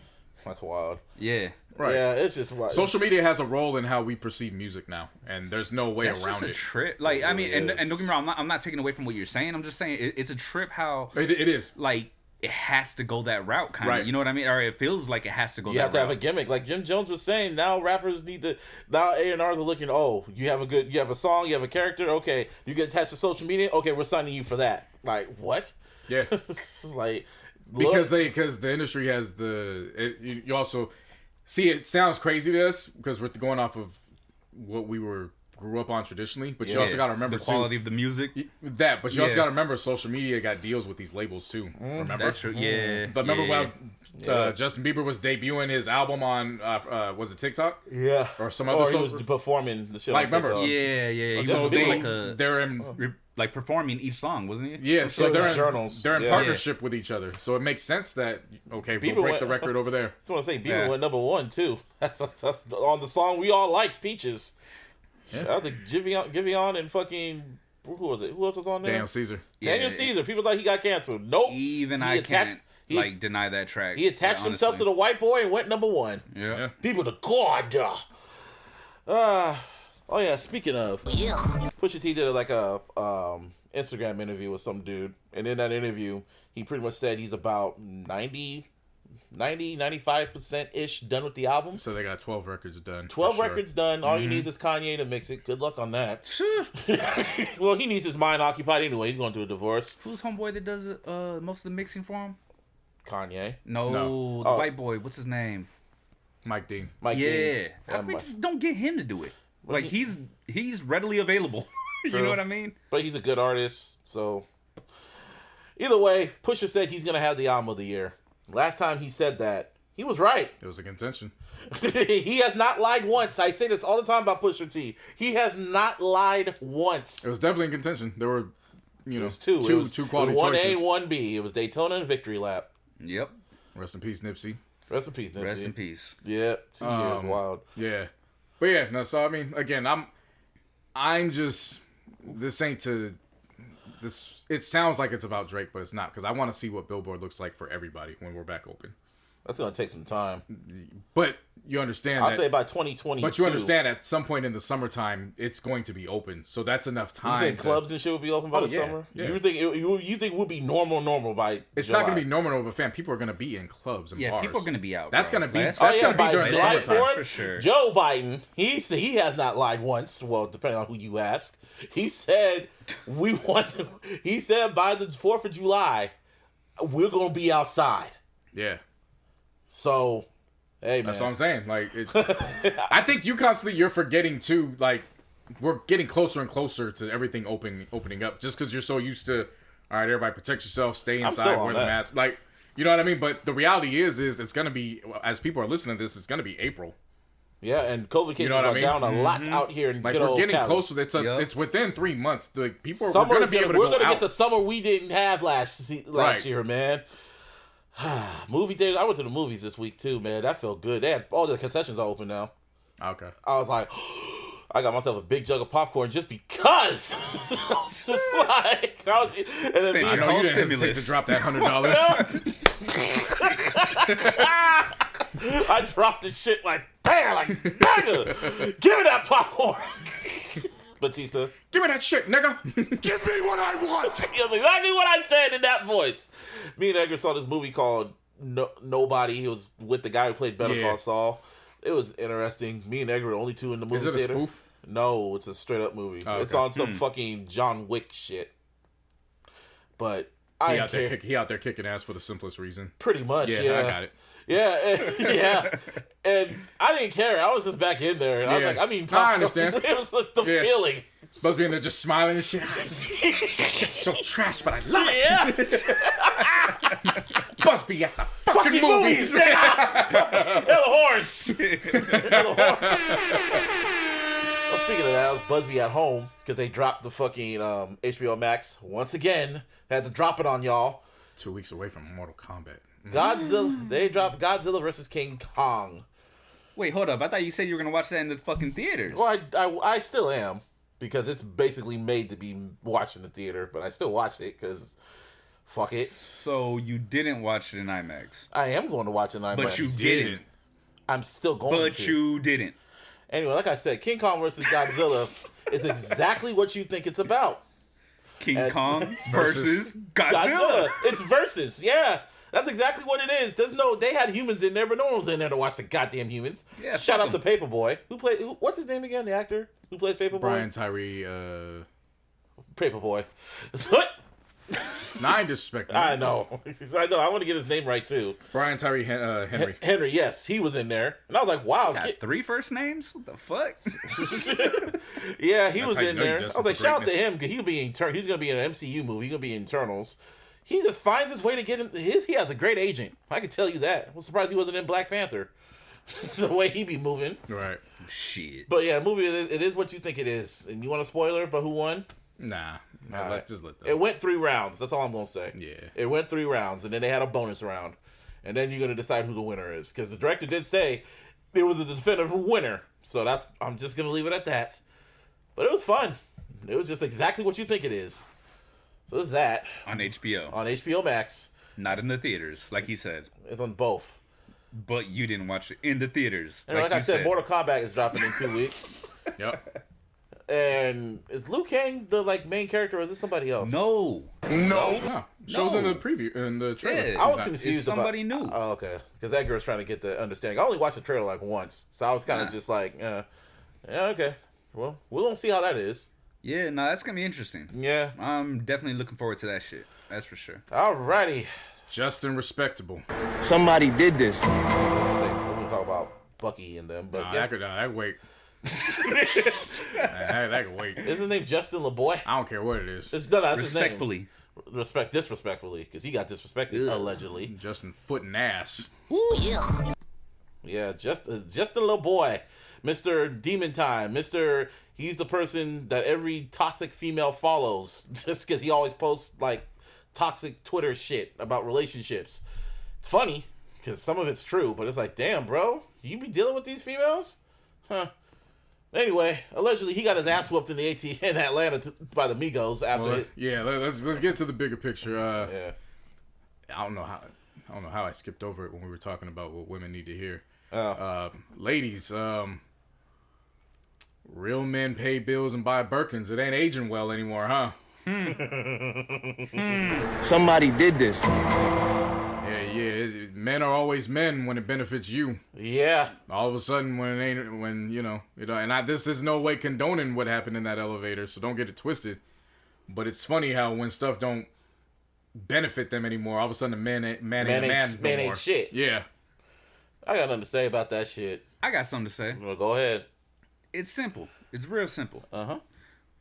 It's the guys who buy the Birkins, who buy the pay your bills and all that shit. Trick you out? No. They feel like they can get away with shit like that, and will attempt to do it over and over and over. You know what I mean? All they're doing is giving you money. Like a dog. It's like they you like a dog. buying you pretty much. Yeah. That's what it is. And y'all fall for it. No, y'all retweet that shit. No, y'all want to live that lifestyle because they want that lifestyle. Yeah, So they're willing to suffer. To get abused so, I mean, mentally. It's like you get what you give. You know exactly. what I mean? It comes with a price. Yeah. You sell your soul for that shit. That's what it is. Hey, like the great MLK said, every bag, every blouse, every bracelet comes with a price tag. Baby, face it. Yeah. I'm just saying. And the reality too is because again, I've been watching Kevin Samuels basically every other night. The reality is when you dealing with a man who's in the 1% of earners in the entire world. 1% in the entire world, and everybody wants a man like that. You're gonna get upset at him when he explores options outside of you because all you're bringing is pussy. That's another thing we like. This is how this all went down, leading up to Justin allegedly getting his ass beat. Mm-hmm. Did you see what Saweetie said? I skipped over it because I knew it was some basic shit, so I didn't really care about it. First of all, when Justin Combs, when she's like, men need to do this, this and that for us, and then Justin, all he said was, "What about when women wanted to show appreciation for the man getting gifts?" Her response was, "Okay, but why do boyfriends want to act like girlfriends?" And it was like, you mean why do human beings want to be treated and appreciated like human beings? That's what she said? Yeah. Okay. Birds are us. See, I was gonna say something, but in my heart, I can't say it. In my heart, and then I can't say it. Whisper it to me, and I'll say it. Pause. Come on. And then this is how she killed her own argument later on because it got worse. It was basic bird shit. Her response was, "Look, men wants to give out the coochie. They want babies. They want this and all that, which we'll give. But it's got to be this." And it was like, "Sweetie, do you understand that you neither have Quavo's child?" Nah, y'all ain't even married. You're not married, so what are you talking about? Because this doesn't apply to you. You don't apply in this. You don't have a child, and sometimes they think they have the power. They think pussy only controls weak niggas.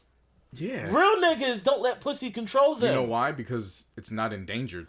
Exactly. There's more out there. Exactly. Yeah. And you guys know we have the money. We know we got this shit. Like we know, that we can provide for you, and that's all you're gonna give us is just pussy. Pussy gets old after a while. Just ask Hove. Shit. The only thing better than in-house pussy is new pussy. Yeah, pussy gets old no matter what you look like. No offense to any woman listening to this. No matter what you look like, if the dude's not into you, your pussy will get old. But that's a false narrative too. True. But that in some ways that's a false narrative too. In what way? The man could be loving. That could be his wife. Like that's who I claim. That is my wife. But if the man is making well into six figures and all the wife is bringing is that part I'm loyal this and that and the third, okay, well I'm giving you the equivalent of 5 median working men's income.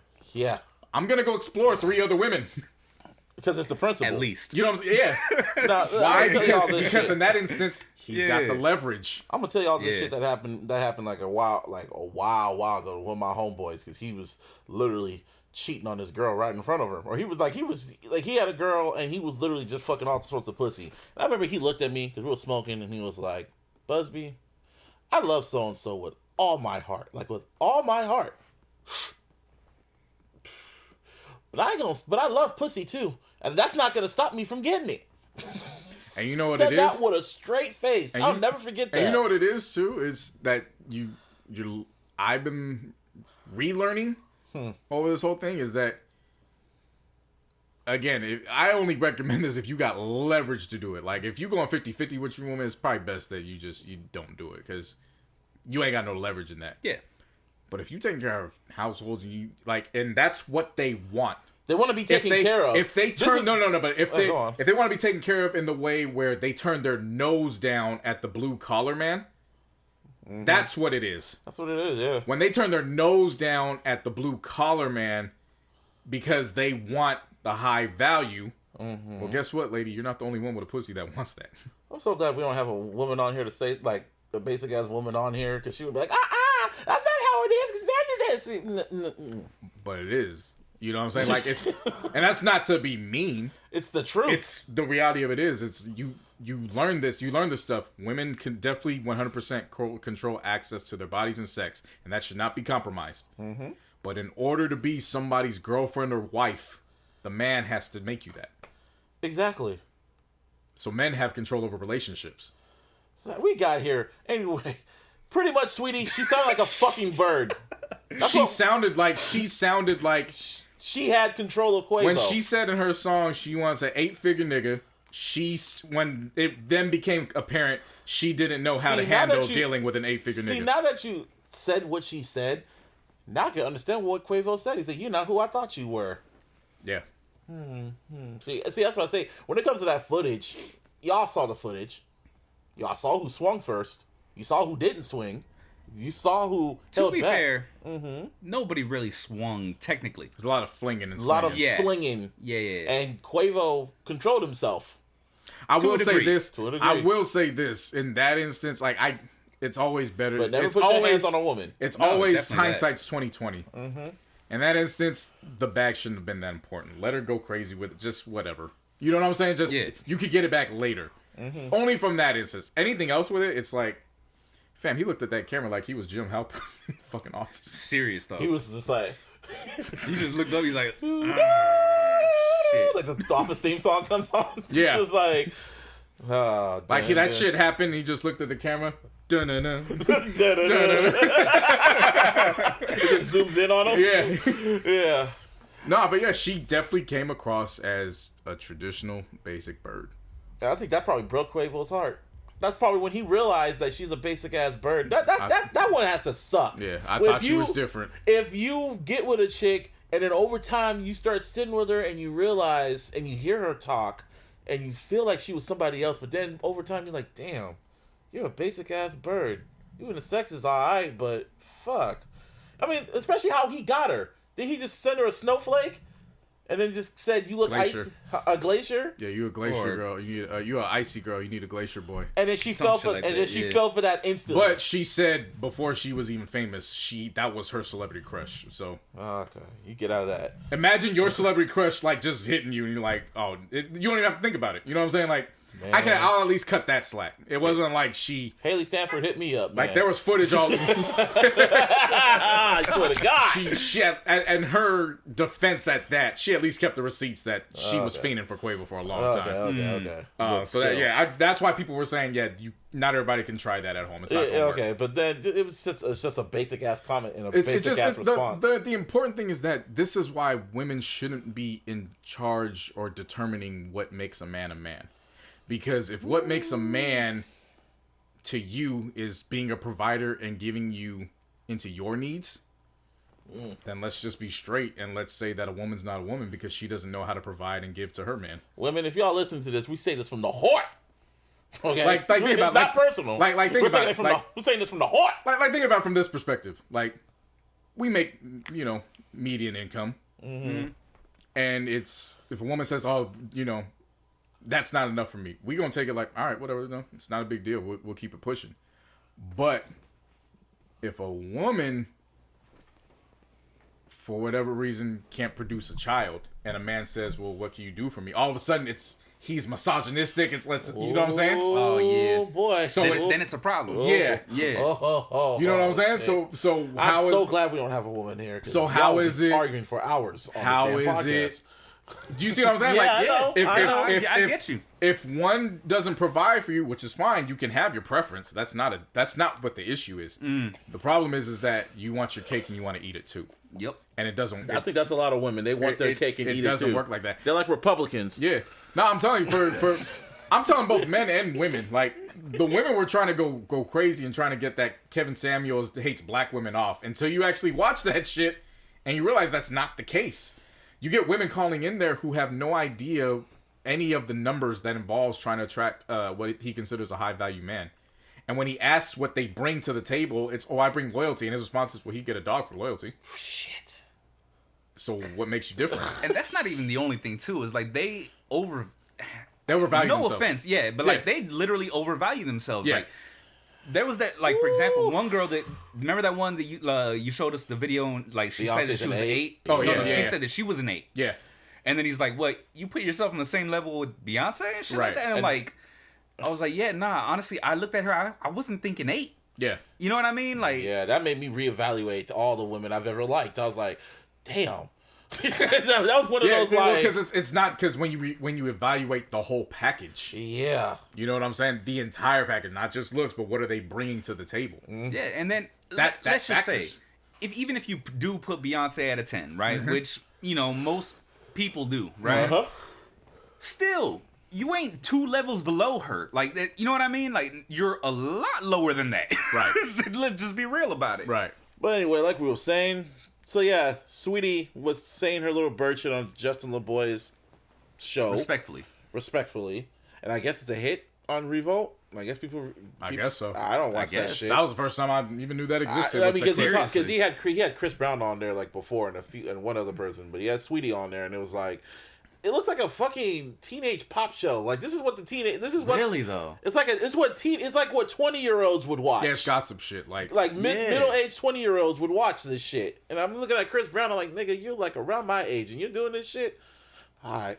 Well, I would see why he does it. Yeah, because he's a toxic ass nigga. No. It's he's always gonna pull a demographic that's gonna be younger than him. Yeah, true. So I understand why he does it. I understand why Sweetie's on it. She has, for better or worse, she has an influence on women that are of her age and younger. Yeah. You know what I'm saying? So I get that. Yeah, but yeah. So anyway, they're on there, and then that shit came out before the breakup, right? Yes. Yeah. Yes. And then the breakup happens, which I still don't care about, and everyone made a big deal about that shit, which I still don't understand to this day. I'll explain that part. All right. The reason why everybody made a big deal about it was because everybody looked at it like that's goals. Yeah, everybody. A lot of the women did that shit. Yeah, that's why I was saying. If you remember, a lot of women would just comment again. People got to stop doing this shit. You don't know these people. They be projecting themselves like when you see Megan with her dude, Megan Stein with her dude, and they're like, "Oh, this is goals. This is what I want." Like, no, it ain't even about that. Comments literally reading, "Oh yeah, you see how Quavo treats her. You can tell he don't play about Saweetie." And it's like, how do you know? How do you know what these niggas do? Because he got her some flowers and she's happy. They went out on a date night. He did the bare minimum. The bar is like, you talk about Drake's The Bar. The bar is with Lil Nas X in hell. Yeah, no, like you just find out what these women they tell on themselves all the time that they're not even getting like the basics. That's the dudes they deal with. That's literally all they don't want to look at that woman in the mirror. They don't want to look at that. It's just. And again, this is not about all women. Not all. You know what I'm saying? No, some women are with the program. They get it. These are for the women who like. This is a demographic. The ones who constantly say niggas ain't shit, but that's your problem because you're the one that practices bad pussy maintenance. Because you attract ain't shit niggas. You don't know what a good nigga is because you've never been around one. Because you choose to. Yeah. And you choose to be around these type of niggas. That has to do with you. Right. And then you be adding fuel to the fire on how the shit happens and like you become toxic just to match it because you think that's what love is. This is about the kinds of women in the demographic that they live through social media. They live through Justin LaBoy, Mr. Demon Time. Well, beyond that. But they live through Instagram. They live through, Twitter. They live through an alternate shit. reality. Yeah. And that's not real. Oh, man. You should see the people I follow on Twitter, dog. This is for the women who have this idea of what a man is, but they don't talk to men about this to confirm that this is real. They literally only see it on Twitter. They get all their advice from single women. Yeah. This is why it's important. And they attract and deal with fuckboys. Yeah. You know what I'm saying? This is why it's important for both women and men, because men aren't excused from this either. Oh yeah, no. When definitely. you're in a relationship with somebody, you need to only be taking advice from people who are at least in a relationship, a healthy one, and look at how they've been together for all these years. At best, you should be having a mentor who has been married for decades. At best, yeah, at the very best. That's kind of hard to find. Yeah. Sometimes. I have a homegirl who's been with her husband, who's also my homeboy, for years. Ever since I met her, she's been with this dude. It's been damn near 15 years since I've known her, and they're married. And every time I'm on the phone, they literally have me on speaker, so I'm like talking to both of them. Yeah, you know, right. Like, That's who you want to get. That's who you want to get advice from. Yeah. Why are you getting advice from women who are just like minded when men ain't shit? All you're gonna get is negative advice. Seriously. Why the hell are you dealing with the ones that are still they're still in the same position they're in? Because misery loves company. Ooh, yes. Amen. Anyway, Quavo. So after that, Culture 3 finna be fire. It better be in sequence order too. Non fucking shuffle. 13 songs. Please, 13 songs. please, not need. 33. Not 13. Not If you want to give us the deluxe version the next week, cool. But the standard version, just give us 13 first. Yes, 2 is a disappointment. Yeah. Please. But anyway, yeah. So we're gonna get to the elevator gate, or we're gonna get to what they did to Justin. We already McCoy? did elevator. Okay, yeah, that shit happened. So Now Justin, on the other hand, it's Justin.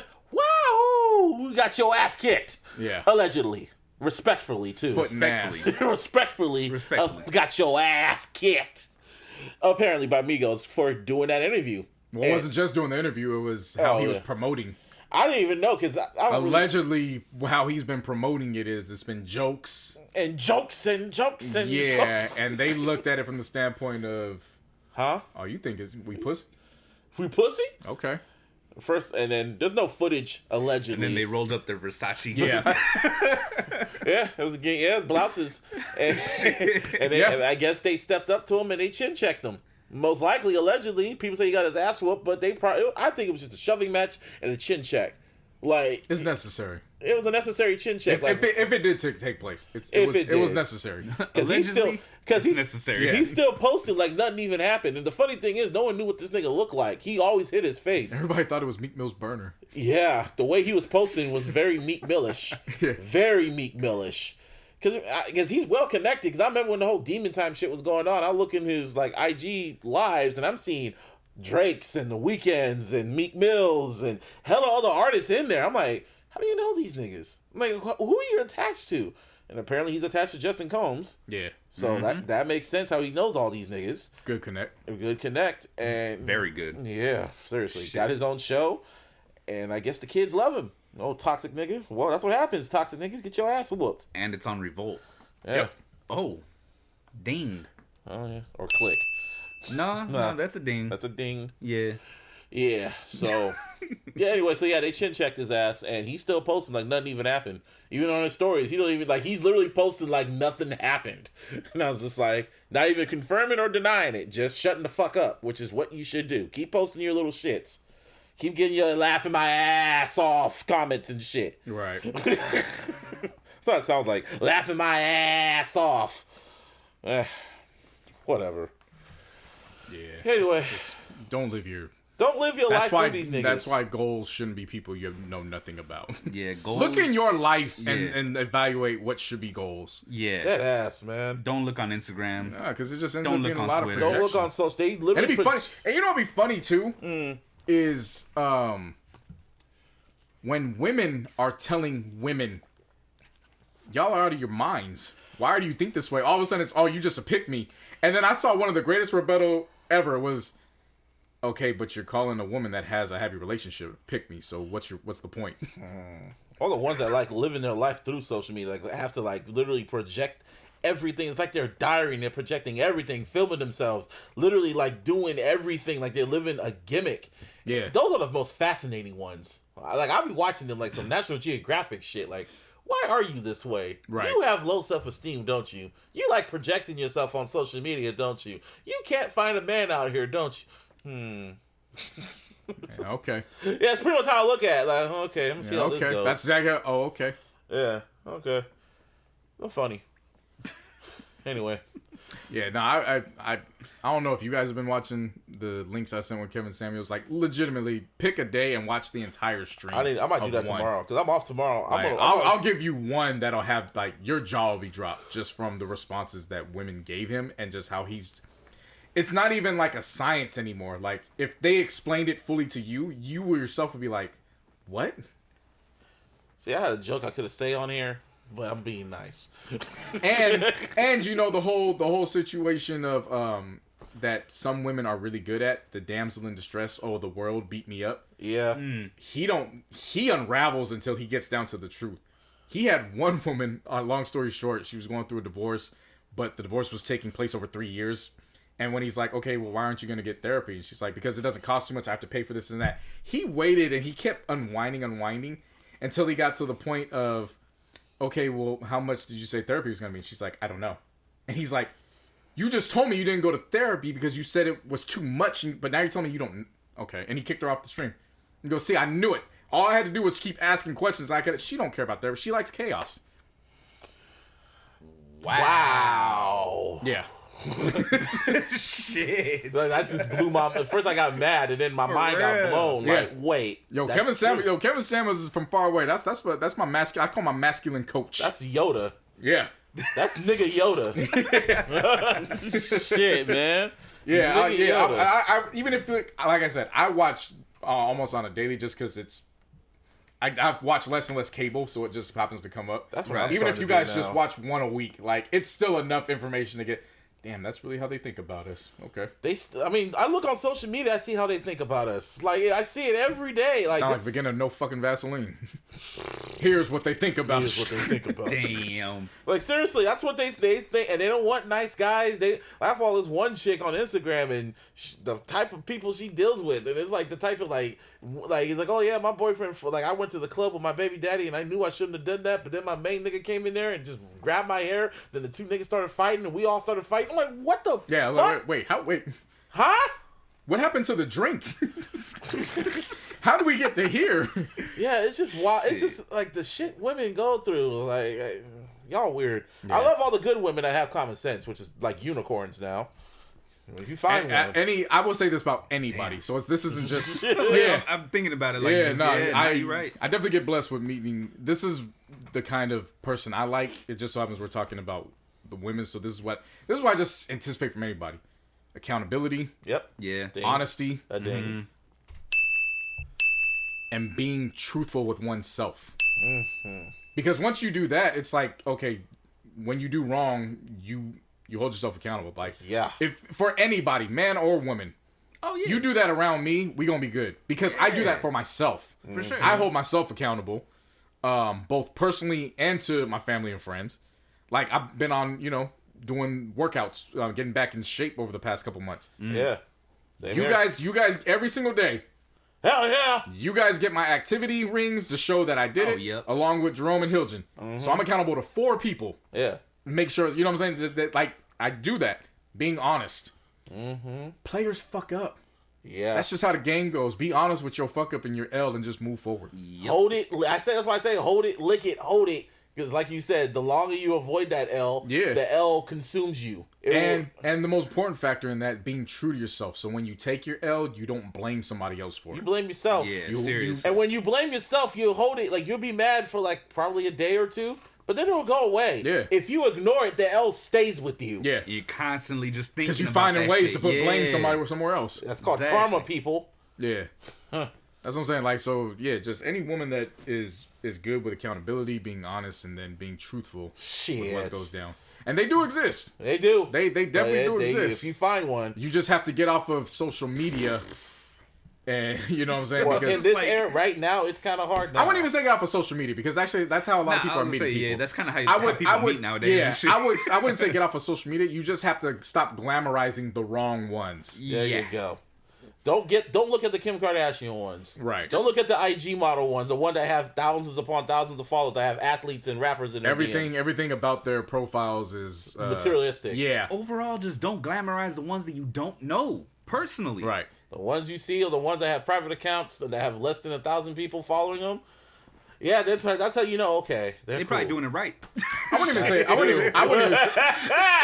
say less than 1,000 because I mean there's definitely ones that have thousands that they're down to earth and chill. True. Oh yeah. I would just say like Martine said, overly materialistic. Everything about their profile is material. It has nothing to do with characteristics at all. Nothing about them. Nothing because they're a fucking walking. What did the old advertising magazines used to be? When they used to try to just sell you shit and the penny saver type shits. No, they're like walking fucking. They have all the looks that. There used to be a word for it too. I know what you mean. I think I know what you're talking about. But yeah, them anyways, whatever those magazines used to be, where they just had all the products. They're just a walking brochure. Bro, thank you. Yeah, a walking brochure. That's what it is. All their posts, and it's mainly either their faces or very materialistic. It's like royalty. Yeah, it's like royalty shit that they want, that they have, or they want. Or that's what they're not looking for love. They're looking to be taken care of. Right. That's what they're looking for. A handout. A lookout. Like they're looking for a come up. So what they're showing is advertising for the hood for the high rollers. Basically, what they're saying is they're for sale. Exactly. Damn. And then you get shit like the elevator. Yeah, like they're for sale. That's some shit. That's what I was saying. That's exactly what I was saying earlier. You want the it's cool to rap about the same. And again, music is music. Like you take it for entertainment, it is what it is. Mm-hmm. But when you overly, that's all you obsessed with is the 8-figure nigga, but you don't know what comes with the 8-figure. Or nigga. you don't do the 8-figure shit. You just kind of rely on your looks. No. What I'm saying is she wants the 8-figure nigga, but she don't know what comes with it. Yeah. She don't want the baggage. You're not the only one that wants the 8-figure nigga. What makes you stand out? Oh my god, this one will piss you guys off. Oh shit. Kevin Samuels was talking with some woman, and then she was like, "Well, why do I have to compete with the women after I have the ring?" And he's like, "Are you kidding me? Are you fucking stupid?" He's like, he goes, that's when your work starts. Yes. The work don't start when you get them. The work starts when it's solidified and you get the last name. Because those women will come after them. Yeah. And that's usually what happens when you start talking. This always happens when you get in relationships or you start talking to someone else. All of a sudden, the women could sense it. Women or men, they could sense your value go up and they'd be like, oh, I want him or her. Like, Martin, that's how it is. This is why I go to relationships. My mind is blown right now. Hold on, give me a second. Bruh. This is why I look at relationships like sports. People think it's funny until I break. Yeah. Well, this in particular. People think it's funny until I break it down. Martine, what title is the hardest? Getting the first one or repeating? Repeating. I would say repeating. Yeah. You know why it's repeating? Because everybody's after you now. Exactly. Yep. Getting the man ain't really, or getting the man or women ain't really that hard. But it's when people realize how good of the partner is that you have. And don't be a medium-sized ugly nigga that gets a very like a 10, like a dime or whatever. And they see you with her, they gonna test your gangster. They're gonna be like, oh, what the fuck, you with him? Nah. Yeah. I've seen that before. My homegirl's husband told me flat out. He was like, oh yeah, we went to like In-N-Out one time, and then this dude saw me, and then he looked at her, and he had to do a double take, like what the fuck. And then my girl's all going like, wow, why is he looking at us like that? He's like, because he's wondering why a dude like me is with a woman like you. That's that weak shit. Because when I see somebody that isn't necessarily society's view of attractive, you know what comes to my mind? No. What comes to my mind? That nigga got a cold mouthpiece. Yep. Oh yeah. Mm-hmm. That nigga mouthpiece. Yeah. Salute to you. Yeah. I don't give a fuck if you're a black man, white, like any man. That nigga's mouthpiece is cold. And if she is crazy for you, and if she's crazy for you and wants you and only you, and you have the power no matter what you look like, that's how they view you. And it's just like, because you played the game. Yeah, because there's some that just hate. Again, the Dirty Mac squad, like they just hate from afar. Some niggas just need to be patient. And then there's others like me and us, and see it, and it's like, hey man, salute to you, brother. You got it. The game is yours. I'm just trying to be like you. Mm-hmm. Some people will hate. They're trying to take. I gotta add you guys to that Kevin Samuels Facebook page. Yo, this one. But some days, like, what's it called? When you see, it's just one of them days where we just talking. So fucking, this shit was funny. This nigga posted in the group and he said, took a long time for me to realize that I got with a woman with 3 kids, and she wasn't accepting the fact. Now we getting a divorce. And I went on the comments and I was like, this nigga really woke up one day, looked around him, and said, Anakin Skywalker. What have I done? And then the funny part was I followed up and I was like, hey homie, I was like, you gotta do what you gotta do, but you might want to hold on and pay attention to them kids. It could work in your favor. Look at Shaq and his stepdaddy. So that's what that was from. Okay. Because I seen that shit on my Facebook feed. And then what was so fucking funny was somebody come underneath it. He started like goes LMAO. He said he gonna give that man some of his icy hot money. Y'all ain't shit. Oh shit. Y'all ain't shit. I gotta add you guys to that group. That shit is so fucking funny, man. Yeah, nah, cause like, you know how on Facebook it'll pop up like your friends' comments or whatever the fuck, right? So that shit came up with the Shaq thing on my feed. I was like, what the fuck is this? Now you explain it to me? Alright, bro. Oh my god, I was having so much fun. The world is yours, bro. Yeah. The world is yours. It's just really funny, again, when you see some of your homegirls, like when you see the dudes that they're dealing with, and you're watching from afar, and you're kind of like Tony Romo picking out the plays, like, yep. Oh, I know that what shit. Yeah, you're picking out the. I was like, I know what he's. You're kind of giving her the shit. Like he's about to call a run. It's a pass. I don't think it's gonna be a pass. Like no, it's about to be a pass. I'm looking at the formation. He's about to do a play action on you. Oh, there's the audible. There's the audible. You know what feels nothing better than being a homeboy to a solid ass homegirl. It's nothing better than pointing out the one that's good for her and it works. Oh yeah. Ain't nothing better because you know when you go over and kick it with them, it ain't no like that's your dude. Yeah. You like, you know what I'm saying? Like there's like I seen it. Yeah. I seen like, it. I got you. That's back to my homegirl and her husband. As soon as I met him the first time, I'm like, I like him. I was like, yeah, keep him. Yeah. I was like, keep him. It gets to the point where, like, that's your homegirl. You know him through her, but, like, now y'all kick it. Yeah. Yeah, that's pretty much. I kick it with him most. He talks with me all the damn time on Instagram.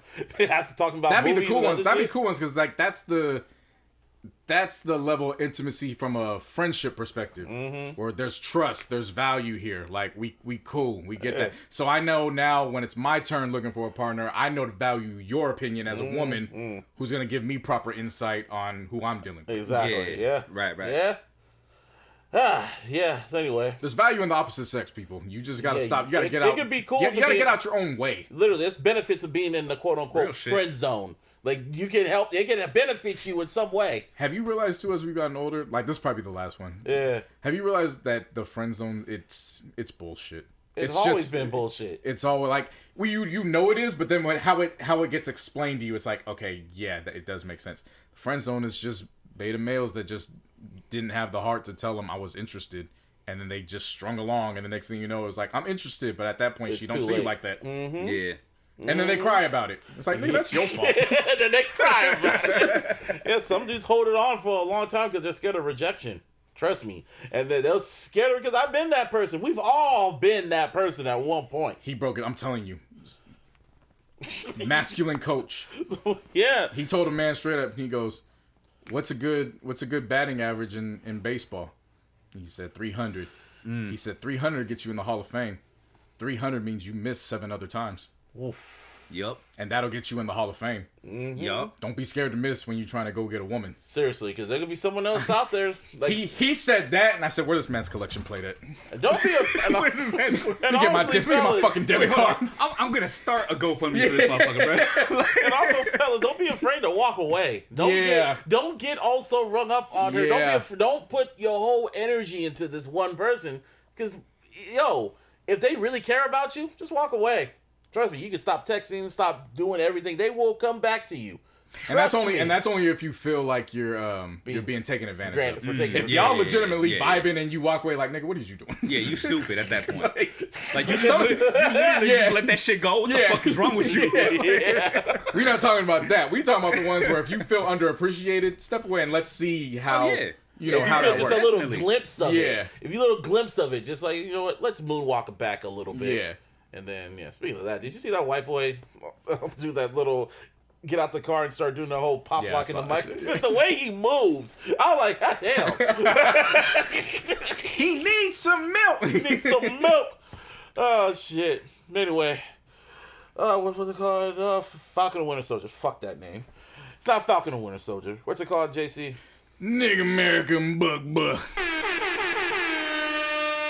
Or Sam and Bucky.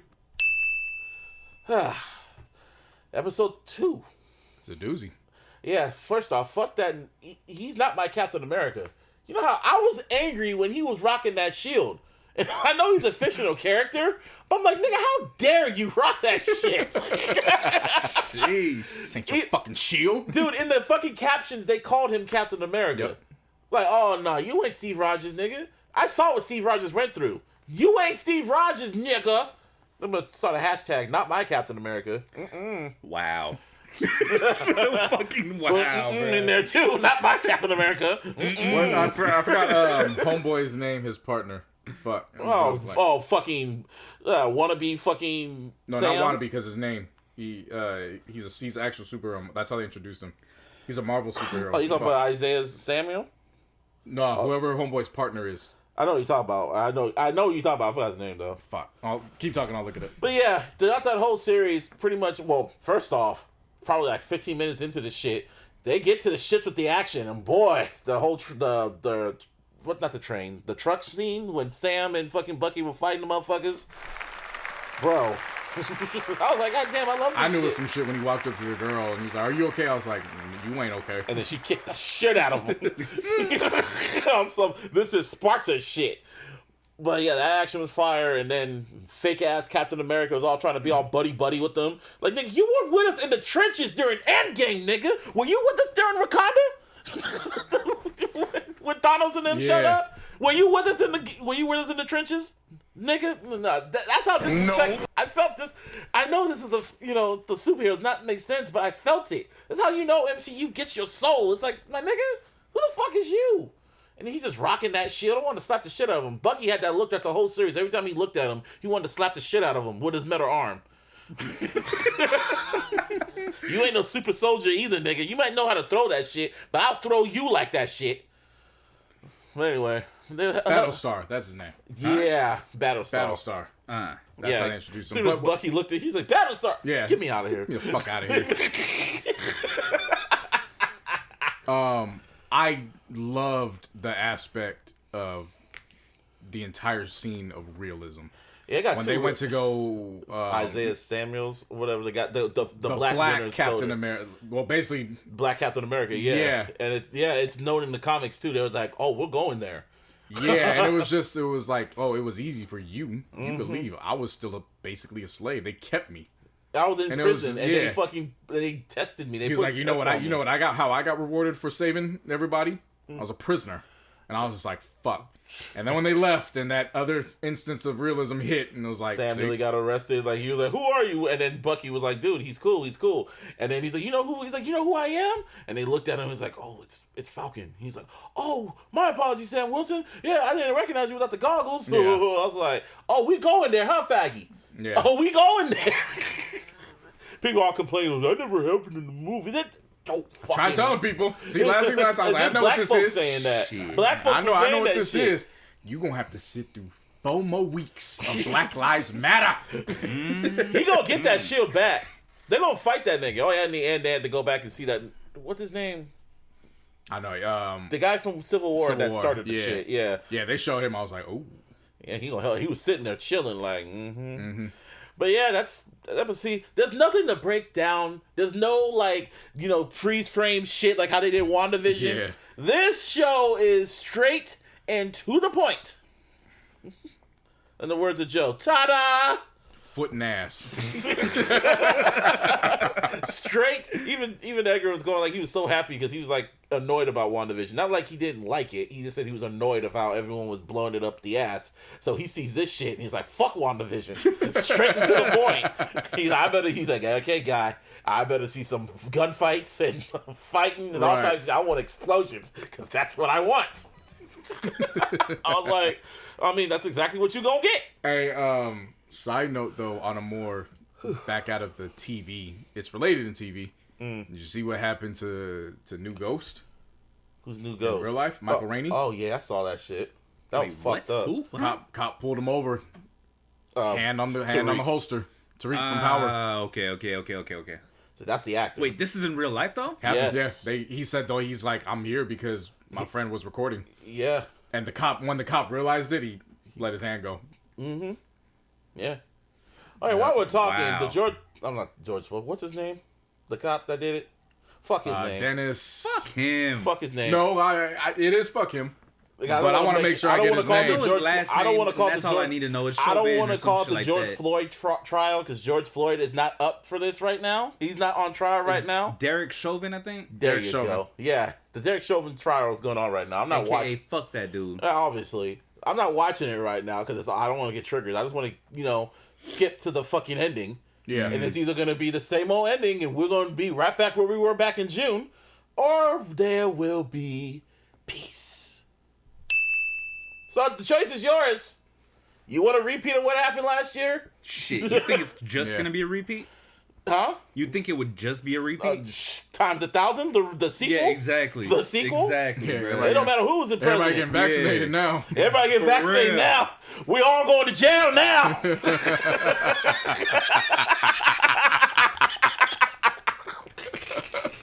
I'm just saying.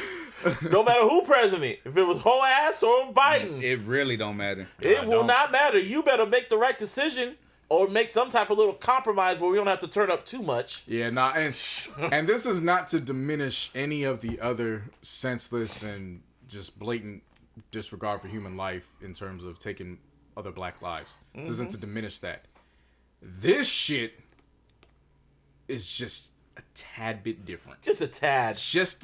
Just for that 8-minute sequence. In 46 seconds.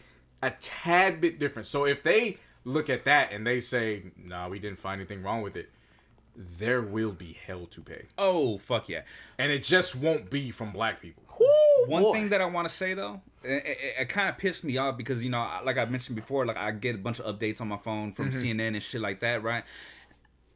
I was a little pissed off about something that came up in that shit, right? And I guess they must have rewatched the video because it turns out the update that I fucking got that I was irritated my fucking soul, bro, right? The 8 minutes and 40 seconds isn't the actual time. That was just what was on camera. That's what I was saying. Exactly. That's what was noticed, whatever. But the actual time, yeah, I know. That's exactly my reaction when I seen it. I was like, "What the fuck? Are you fucking 9 minutes and 29 seconds?"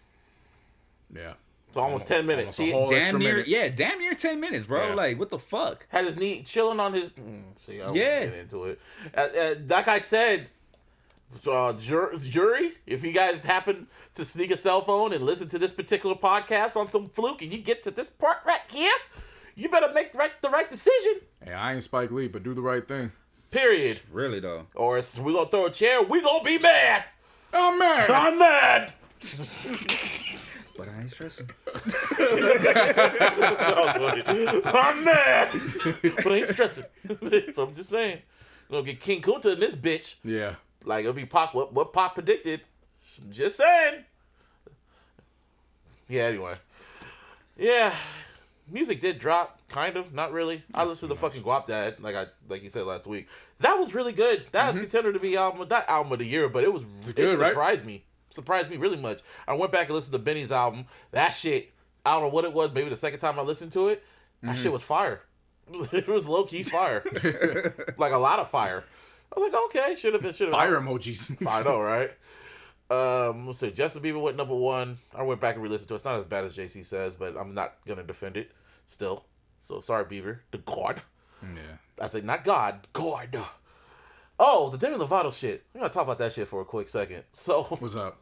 So this is her second YouTube docuseries, and it pretty much talks about the shit she talked about last time, her drug abuse, and talked about how she relapsed, and her people, including Scooter Braun, who manages her, they get into very detail about what happened when she fucking overdosed and the shit she was on when she relapsed. She was on heroin, she was on coke, she was on any drug you can fucking think of, she did.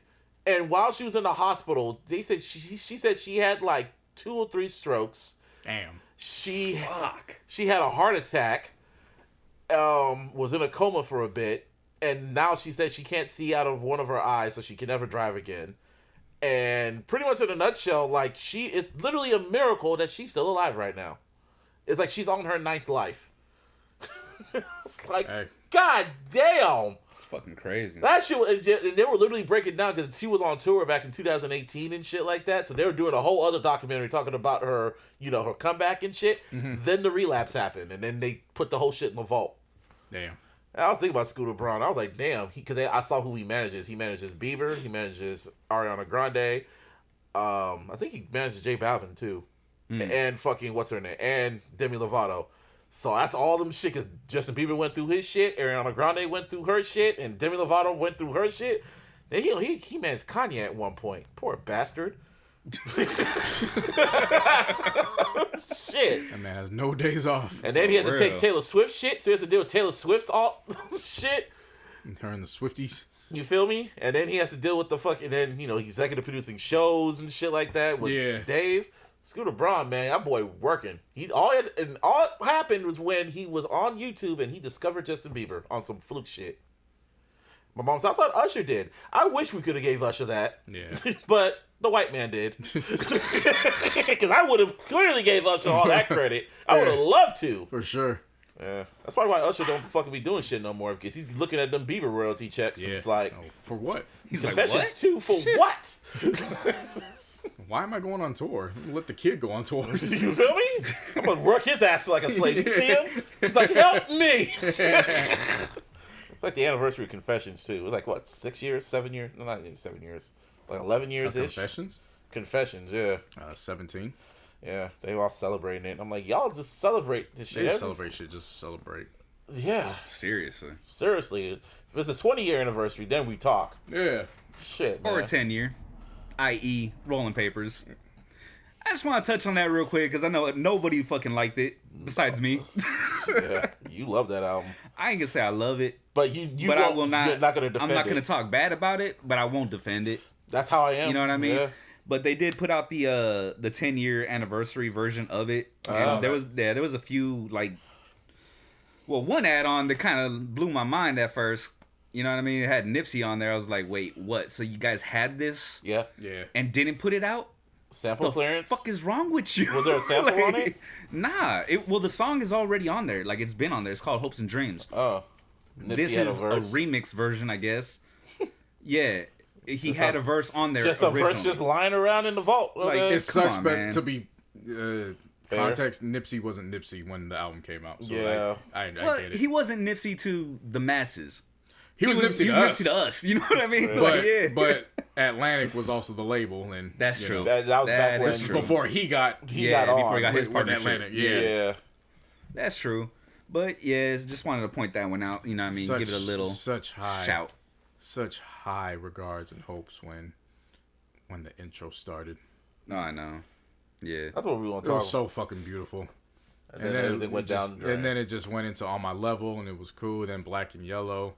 And then Roll Up, and then after that, it was just okay. What were albums from artists that you were like looking forward to, and then when their debut album finally dropped, not their mixtape, but their debut album finally dropped, and you were just like, like really, really disappointed. Like, damn. See, for me, I wouldn't put Wiz on there. Yeah, I wouldn't put that one because I liked it. It was good. I'm trying to think what artist I was kind of debut album. Fuck. I want to say Drake for Thank Me Later, but I kind of liked it. I didn't mind it. But for it had some songs. I mean, it kind of aged well to a point to me. It has. Meek Mill. Yes. Dreams and Nightmares. He used up all that fire on the intro. There was nothing left. There was nothing left, and it was so damn disappointing because. Dream Chasers 2 was so fucking fire. Fucking classic mixtape that broke that piff. Mm-hmm. I remember I was one of the few that I got in, I got out, and then it crashed. And I was like, thank you, God. Yeah, that was an amazing mixtape to this day. What was the album? Dreams and Nightmares? It was Dreams and Nightmares. Yeah, because it came out a few weeks after Good Kid. Okay, that makes sense. Dreams and Nightmares. It came out a few weeks after fucking Good Kid, Mad City. I remember that. I was so disappointing. Yeah, because the rest of the album was mid. Yeah. Super mid. It was mid, and there was like 2 or 3 songs from Dream Chasers too. Amen and one other song. Burn. But I think Burn might have been on the deluxe, so I don't even know if that was on the standard track list. Even more. Yeah, I don't think it was. Yeah, so yeah, everything else was super fucking mid. Yeah. So glad he learned his lesson. I really enjoyed what I heard from Ace Hood leading up to the album, and then Ace Hood's album dropped, and it was like, oh, okay. Man, and if Khaled tried to make him like Fetch, he tried to make it work. But then the problem with that is the Starvation series is so fucking fire. I'll never forget when Rob Markman. Ace Hood's Starvation series is so fucking dope that it's every time you listen to an album, it's like, damn. I remember when Rob Markman went on Twitter like years ago. He was like, "Man, everyone's sleeping on this Ace Hood album," and I retweeted it and said, "And we're gonna remain asleep." I'm just like, yeah, Queen listened to this shit. But shout out to Ace Hood. Ace Hood got his queen. He said, "Man, fuck this rap shit." Dave East, he disappointed me with his shit.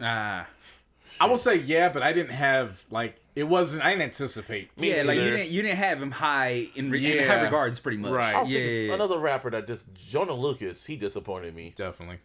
Yes. And it was there too. But it just wasn't hit. It just reminded me too much of an M album. Yeah. And it was like, if I want to listen to Eminem, I'll listen to Eminem. Right. I want to say Goblin, maybe? Tyler the Creator, his debut, his official debut, Goblin. Nah, bro, that shit's good. Yeah, maybe. I got one. And it's one of those ones where it's like you're young, so you were going off of the singles. You could have saw it. Yeah. But even then, had it been pushed in later, I probably still wouldn't have seen it because the single was just so fucking big. Jaquan Hood Hop. He had two of them though. It was Tipsy and Hood Hop. He also had a song on the album. Beat on Hood Hop is fire. Yeah. He also had another one on there. Welcome to the Hood. Yeah, that was an album cut. That was a good one. But just everything after that was just, oh man. Don't you hate those when you go back and re-listen to them? Like, damn. Yeah. Because remember, the next time you, not the next time you heard him, because he was on the XXX soundtrack. Yeah. But remember when he was on the uncredited feature on Fresh as a Miz. Really? You taking it back. I don't listen to Bow Wow like that. You remember Fresh as a Miz? I remember that song, but Jaquan's on it, right? No. The second part of the hook. You ain't big tipping, little steady tip, whipping, little bro, getting money, Fresh as a Miz. Did Bow Wow have him in the video? No. Nah. He's uncredited. He's completely uncredited. Which is wild because So Def. Wow. He's already, did Tipsy already come out and everything? This was 2 years later. Wow. Yeah. He's probably ghostwrote. He probably ghostwrote that record. This is how wild it was to the point in the video. It wasn't Jaquan walking in with him. It was Mike Jones. Who? Yeah, exactly. Yeah. I'm trying. What debut? I won't say to make it worse though. Damn. In order to buy the fucking album, it costs $16, bro. You know what I mean? Yeah. Like you're spending $16 on what? 2 songs? Right. That was back in the day, man. This one's far from disappointment. This is actually one of those ones where I was surprised, and I will fully enjoy Mike Jones's debut. Oh, that was a complete surprise to me. I love projects that surprise you because he was always saying who Mike Jones in all the songs. So you just thought at some point, okay, it's just gonna stale. When I put that album on, and the first song I heard, I stay flossing in that candy paint, blowing dank, sipping drain on 84. When I heard that shit, I was like, hey, man, nah. Shout out Big Mo. Yeah, turn this motherfucker up. Yeah. And it had so many quality songs later on, too, where, like, that was one where I was like, I am so happy that debut went the way it did. That's another question. What debut project surprised you when you first heard it? His and Paul Wall's. I was about to say People's Paul Wall. Champ. I'll say Rich Boy, too. Those didn't surprise me at all, to be honest, because I was deep into Houston music at the time. Even Slim Thug's album wasn't that bad. I wasn't. Yeah, okay. Like I wasn't. Well, I was, but it was UGK. Okay. I know Ghetto Boys aren't Houston. Just the Texas sound though. Yeah. Like I was more on the '90s Houston. Gotcha. I didn't. Yeah. Because by that time, Hyphy had started here, so I was diving more into our own backyard. Yeah. So when they were coming out, like, it was news to me that Paul Wall and Chamillionaire were a duo before they went and got their solo deals and stuff. So I guess that's why I was a surprise. I didn't know the Houston scene before. Yeah, we talked about him before, but Rich Boy, he surprised me. Yeah, definitely. Oh yeah, for sure. I'm trying to think someone else.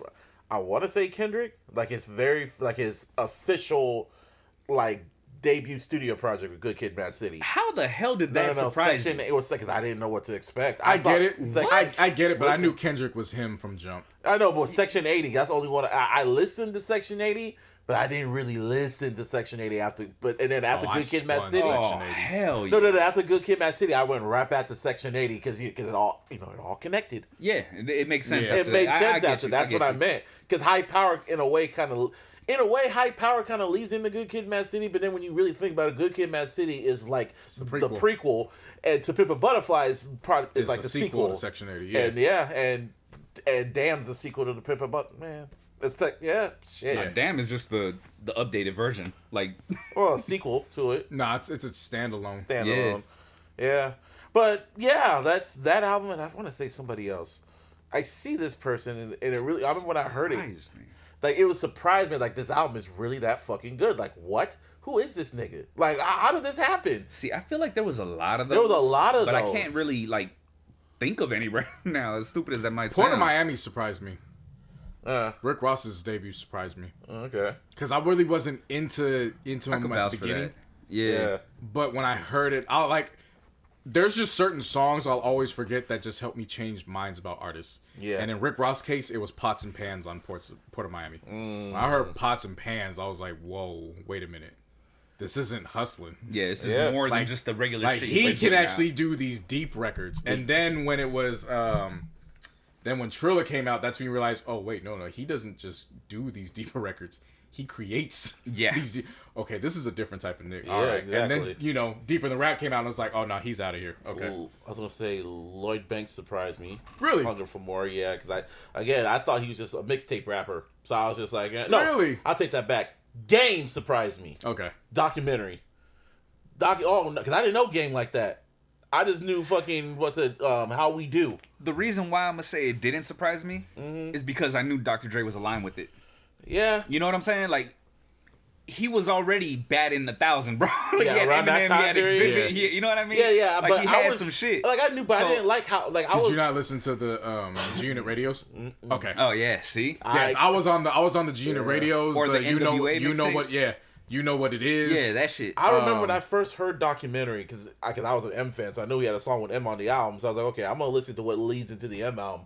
And I just remember when I heard West Side Story, and then How We Do, and then Higher. When I heard that, I was like, oh my God, what the fuck is this? It's like an orgasm. It's like orgasmic. Like, this album is fun. And I get to the M track, I'm like, that's cool. And then, then it's like the M track are... All right. Yeah. What's next? What is this? Like, this album, that album was amazing. Like, it shocked me on how good that shit was. I mean, the standout on that album is always going to be Start From Scratch. Yeah. It's always going to be, because it was that one, you know what I'm saying? Like, he was raw. You know what I'm saying? It's always going to be those deep cuts, and how he just portrayed it where I'm drunk. Yeah. And now. He was literally drunk when he wrote it. Yeah. He was really drunk when he rapped it. And then he tries to recreate it on damn near all his good albums. Yeah, so it was good for the first two. Like, it was good when he did it for Start From Scratch, and then Doctor. Yeah. He tried it again on Documentary too, ish. Or yeah. I think he did. He? I'm trying to think if he did. I haven't listened to it in a minute. I need to go back to that. I get that, but I get it from your perspective. You didn't know much about him. You knew. I was on the tapes, so I was ready for the album to drop. Seriously, I was so much ready that I remember when it was supposed to drop in October. Yep. It was supposed to drop in October, and then they pushed that shit. And he dropped first, and then it was 50, right? Or was it the other way around? He dropped in January, and 50 was supposed to drop Valentine's Day. He dropped March 3rd. Yeah. Mm-hmm. Man, G-Unit was running shit. Yeah. You know the story. I mean, that was G-Unit at its peak. Fuck, I'm trying to think of another debut. I'm trying to think of artists that, like... I'm trying to think of an R&B artist that shocked me. I'm trying to think of, like, a pop star or an R&B artist that when I heard their debut album, I was like, wow. Going back to the what do you call it? The disappointing ones? Hey, J. Cole. Yeah. I was disappointed with his debut. Yeah. I'm like the only minority that actually did not mind Sideline Story. Nah, there was good. Stubborn. Like the singles were good. But the thing was, he was so stubborn. Like he had to put on fucking Lights Please. He had to put in fucking In the Morning because he said those are album cuts. So I'm gonna put on my debut album. I'm gonna get buck. He was stubborn like that, and I think that kind of took the album down just a little bit to me. Ish. Yeah. If he had just taken In the Morning.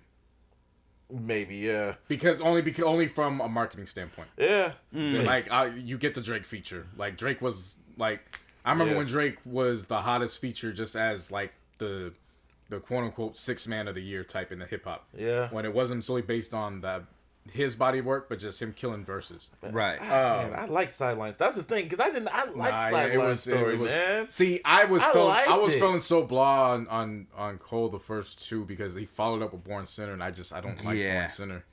Born Sinner did not age well. By the time I got to 2014, I was anticipating it, but I was also weary of it. Yeah. So then when it finally went through, I was like, that's when it was like, oh yeah, he figured it out. And then he goes in the outro, yeah, we figured it out. And I was like, oh, okay, cool, you got it. Dope. We're talking about J. Cole. He's gonna come out. He's gonna drop something now. Yeah, they keep hitting at it. Like hope so. We're talking about, like, you know how we just gradually just talked about it, and I'm catching it now. Yeah, he might drop. What's it called? The off season. That's what it's called. He gonna drop it when the NBA season ends. That makes sense. That would make sense. He gonna drop it when the NFL and NBA seasons are still off season. And watch those 2 tracks that he released last year not even be on there. Yeah.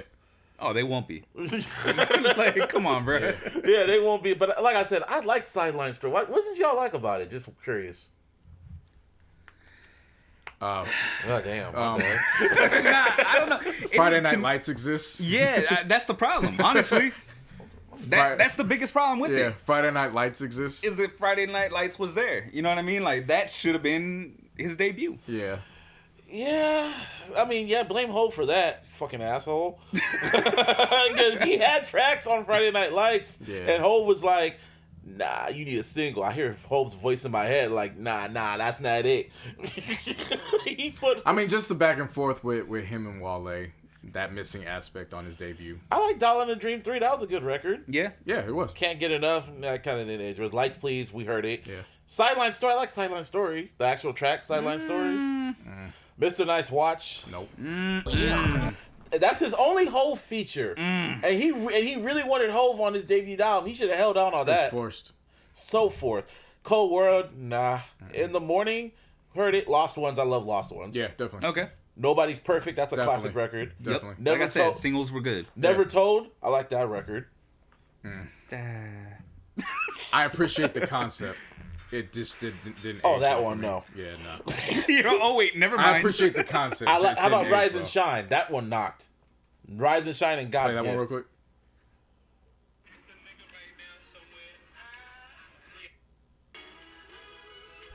Yeah. That shit knocked. Yeah. That's cool. God's Gift. That one knocked.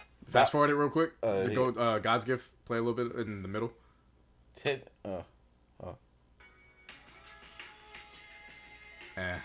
Hold up. See, I didn't like the sequencing. It sounded too much. No, like, listen. I just didn't like the sequencing of it. I just like the beat. It was played right after. There should have been more spacing. What the hell? Who that's right after that? No, not on my version. Where was it? After it was Breakdown. I'm looking at Breakdown. Yeah, I love Breakdown. I love Breakdown. Yeah, I love Breakdown. And then they put Workout in. Workout is all the way at the end of the album. Yeah, I didn't like that sequencing. I thought Workout was earlier. Why they put it at the end? No, that shit's all the way at the end. Yeah, and then they had Who Dat, and then there was Daddy's Little Girl. There was one other song that he had on there. Oh fuck, because I have it on my version. But yeah, I personally like Sideline Story. But damn, it's funny. Like I'm not. It's like I personally liked it. Born Sinner. I liked it when it first came out, but then over time, when I go back and revisit it, I was like, damn, you wanted to go one-on-one against Kanye with this, huh? Like, I remember, I talked to a well-known writer, I'm not going to say the name, but he told me, the first part when he says, it's real dark now. You remember when he said that shit? Yeah. It's dark now. And he's like, I was waiting for it to get dark, and it never got dark. Damn. Yeah, it never did. That's like me with Cameron's Hot Summer. Waiting for it's it. 14 years. I'm still waiting for the Hot Summer. Seriously, Still. bro. I have hope too, even though I know I'm not gonna get it. But yeah, man. Cameron out there selling sex now, so I know I'm not getting. Well, maybe I am gonna get the hot summer. It's just not gonna be in audio form. Yeah. Like I said, I personally like Sideline Story. But like you said, he figured it out after 2014. I'm like, well, at least you figured it out now. That's what a lot of artists, they need to just figure. Like, I think that's what Drake needs to do. He needs to just figure it out. But he hasn't figured it out. Like, J. Cole realized his power, and he was like, that's all I need to do? Right. Fuck that. Kendrick realized it, but he's playing with it. He knows how to use it properly. Drake is Agent Smith. Kendrick is Neo. Drake is Agent Smith. I will say this though, because I actually had to think about it. Drake and J. Cole's catalogs are a lot more closer than people think. In what, like for verses? No way. Drake. Yeah, come on, bro. I'm talking about how you always. The criticism for Drake and the albums. Oh, yeah. J. Cole's is actually not too far ahead. They all sound the same damn near. They really do like sound the same. If we keep it at 100, like, because you know what I'm saying? Your criticism of Drake is always, he never has album of the year. Well, think about Cole. How many times has he been in comparison? He's never have album of the year. He's never had Forest Hills. But that was at the end of the year. What else came? That came out in December. What else came in that 2014? year? Yeah. Wasn't it YG? Catalactica, YG. Yeah. Okay. I'm just trying to remember. 2014 was a slow. That was a dry year. Logic. Yeah, a lot of albums were better than Oxymoron. But 2014. Okay. But the thing is, remember, J. Cole dropped in December, so the year was we were closing practically up. Done. Yeah. So that year we all said YG arguably had the album of the year. Like J. Cole dropped in the end of 2014. Arguably he's never had the album of the year. Nah. But the thing is, we don't look at J. Cole the same way we look at Drake. Right. Drake is the superstar. Yeah, I was gonna say, but we don't look at him the same way. You know what I mean? Yeah. Yeah, of course. But if you're going off of the album, the criticism is the albums. He doesn't have those albums that compete for album of the year. He's in the same. J. Cole stands are almost there with Arbery's Angels. They are almost there when it comes to how annoying they are. I said Born Sinner wasn't a classic, and they were in my mentions. I'm like, God damn, really? Yeah, it's not. You're like Warrior fans, man. Y'all just as like what? Really? Ooh, Warrior fans, bring your asses. Somebody did this. I'm gonna start talking like I'm Tupac. Are you scared? Can you see me coming? Picture me rolling, nigga. The rumors of LeBron James recruiting Steph Curry during All-Star Weekend has them petrified. I would be. And I fucking love it. Lord. Also, it should have the league petrified, to be honest. It really should. Not just the Warrior fan. Well, Warrior fans, really it hurts. should. But the whole league needs to be on notice if there is some truth to this. Because I'm just saying, hypothetically speaking, because I spoke this like a few months back when this shit happened, when they were on the team. Right. If they get Steph Curry with AD, with everybody else, LeBron James and Steph Curry and Anthony Davis, if they make this happen, well, I'm just going to say, they will. You thought the Monstars with Kevin Durant was scary. We're going to get to Kevin Durant later. You thought that was scary. The Lakers would be a whole other scary level. It's not a prediction. I'm just going to say right now, it's not a prediction. This is a spoiler. This is what's going to happen. Are you ready? I said, are you ready? Nigga, I am moist. Hey, yo, Deshaun. Chill out, bro. Chill out. Oh, yeah. That powerful nigga. And I'm not even a Laker fan saying that. And they both know that. They can account to that. Yeah, he's a Warrior fan. Yeah. Okay, whatever. I'm not. No. No. But I'm just saying I'm a glorified Warrior fan, quote unquote. But if I'm a glorified Warrior fan, I'm telling you the future. He already called me Busby Damas. This is true. I see patterns. This is literally all I'm doing is just playing house money against Warriors fans right now. Like the fact that it got reported, because remember when it was All-Star Weekend and like guys like me and Jason were just putting up, insinuating. They were getting upset. Oh, you're just dreaming. This is but now the report comes out and now it's why would he do that? And it's like we know why he would do it. If that happens, We know why. Seriously. If that happens, and it's just Clay. It's just Clay and Draymond. Fam. This is how it gets worse. Yep. If Clay misses one more year, you're talking about buyout because he'll have missed 3 seasons in his new contract. There's not enough money to pay Clay big money, but on a buyout, you can get him on a vet's minimum. Don't let the Lakers get him too. You talking about LeBron, AD, Steph, and Clay? And Clay's daddy is a Lakers champion himself, and he's on the radio call. Legend, bro. Yeah, and he's on the radio call. 2024 gonna be spooky. Come on, man. Biden's 2024 or 2023, whatever. Yes. Yeah. Come on, no, man. I'm talking about when they get everybody with Clay. With Clay too. Yeah, like I'm hyping this up until, and I don't. The likelihood of it all happened is, that's slim to it's none. It's too good to be true. But until it's proven otherwise, I'm having fun with this shit. That's a scary thought. I mean, at the end of the day, you got to remember, this is the Lakers we're talking about. Hey, I've been pissing Warriors fans off so much because you just wouldn't do it. Like, I can't imagine. No, this is the funny part. I can't imagine them in a Lakers jersey. I've just been sending them pictures of when Steph was on the sideline in his blazer, but he had the Kobe jersey on. I was like, I've seen him in the Lakers jersey. Kobe gonna let it happen. He looks magnificent. And that is not Photoshop. Kobe Spirit gonna make sure it happens. I was like, you know what it looks like when he's in a Lakers jersey? Like he gonna get a 4th championship. He ain't gonna get another one with the Warriors. I've been in on Warriors. My foot's been up Warriors' asses since that All-Star game. Now, Michael Rappaport, bring your ass to the stand. Somebody did this. But still, I don't know how this shit started. But Kevin Durant has been just on Twitter tough. Like, he's always been on there. He got more downtime. He just hasn't been on the court. And he's literally soaking it all up. And he is, I want to say, he's embracing the heel. He's embracing being the bad guy. Part of me loves it, but sometimes I think about what Martine said about him. Like, damn. What'd you call him, Martine? Oh, he's a hoe. No, I thought it was a bitch. Nah, I never called him a bitch. You did. No, I never called him a bitch. I said he's a hoe. Okay. Never misquote me, man. All right. Well, yeah, he has beta mentality. Well, the beta tendencies. The way he be reacting on social media. And then, he just seeks the approval too much. Really though, yes. You got two final MVPs, my dog, and you still going in. You're on Twitter arguing with fucking people that never played this game. You don't see LeBron doing this shit. Kobe never did that shit when he was on Twitter. Like, honestly, why are you tripping? It makes sense why you're a Drake fan. Makes logical sense to me. But anyway, we got back a Rappaport. You should have knew better. Kevin Durant was in your mentions disrespecting you on some Pusha T shit.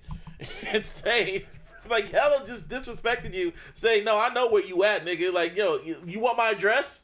And then Michael Rappaport, backtracked and shit like that. And he gets too comfortable. Way too comfortable, especially on social media. There was no reason for him to even bring it up, because do you know how it even got brought up? How? He brought up the fucking interview from when Charles Barkley interviewed him. Remember that, when it was funny because they just went silent? Yeah. That was so long ago. And then that's how I got brought up. Like, what? Why are you even going back that far? And then Kevin Durant felt the way like DM'd him. I can't say it's me because I don't know what it's like to be Kevin Durant. I would have liked him not to have done it, but I was proud of him that he did it. Yeah. You know what I'm saying? Like, that was an instance where I was glad he checked Michael Rappaport. Oh, yeah. Yeah. Like, I was glad he did that. Because, that shit, you're going off of something that happened months ago, fam. What are you talking about? Nigga jumped in his DMs and was talking that shit. Then he was like, why'd you delete the messages? I'm like, this motherfucker. Like, it was like, because he was going in. Like, he wouldn't he wouldn't let it go. Yeah. And it was just like, damn. I really hope you make it to the championships. Because if you guys get fucked up by the Lakers and just like when all the lights are on. Oh, that'll be fun. I'm just saying, because he's getting, it's like fun. He's becoming too comfortable right now. And he has a reason to, because the Nets are signing everybody and their fucking mama. Seriously, though. Like, they're making a super duper team. They trying to make the Justice League Snyder cut. People over here complaining and talking about super teams. Y'all know my stance on that. I don't give a fuck about parity. If you go look at the history books, there's only 3 to 5 teams who have a realistic shot every single year of winning a title. Yeah. So LaMarcus Aldridge going to like the fucking Timberwolves or Andre Drummond going to like the Hornets, that wasn't going to deter the Lakers or the Nets from their trajectory. Yeah. But like people like seriously act like, oh, would they just more We need more balance. You don't need more fucking balance. You need the elite teams to be elite and everybody else get in line. Yeah. Just be happy you're selling out your seats. Yeah. If you are. Yeah. Yeah, no, right? You know what I'm saying? Like, I don't care. I prefer stack the deck. And that makes it exciting. Stack it up. Because when it crumbles, it'll be just as funnier. Yeah, stack it. It's true. That's true. That's why as a Lakers fan, like, I didn't witness I wasn't alive for the championships in the 80s. I don't care if they chose as free agents. I don't care if they were drafted. They had multiple Hall of Famers on the team at one time. Yeah. The same with the Celtics. Yeah. I'm used to that. Celtics probably had more, to be honest with you. Like, at one time, Yeah. you know what I mean? You notice the people of organizations who don't bitch and complain? Mm-hmm. They're the ones whose teams have won with fucking super teams. Seriously. Yeah. I mean, seriously, like when I look You will never see Lakers or Celtics fans complaining about that. Or the Never. Heat fans. Or I was gonna say, or Heat fans, yeah. or fucking Warrior fans. Now Cavalier fans. You know what I mean? Yeah. Shit. I mean, it's like, back to Kevin Durant. Like, it was cool that he did that. It was funny. But let's look at the real issue here. This is one insecure ass motherfucker.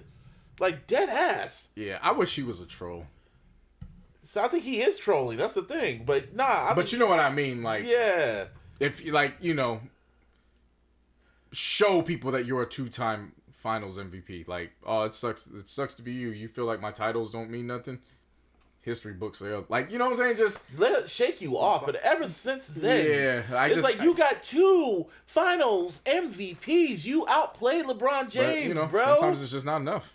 It's and then you still got mad seeking that validation from others that you don't need it on from. Twitter. He's seeking validation from NBA Twitter. That's what he's seeking Meanwhile, from. LeBron's watching. And this is no disrespect. Yeah, it's all disrespect. No, not this. Women's college basketball is phenomenal. So this isn't. I'm not saying this in disrespect. I said, meanwhile, LeBron though is, man, UConn got away with a foul because they fouled that girl. Like, he ain't paying attention. He ain't even welcome Andre Drummond.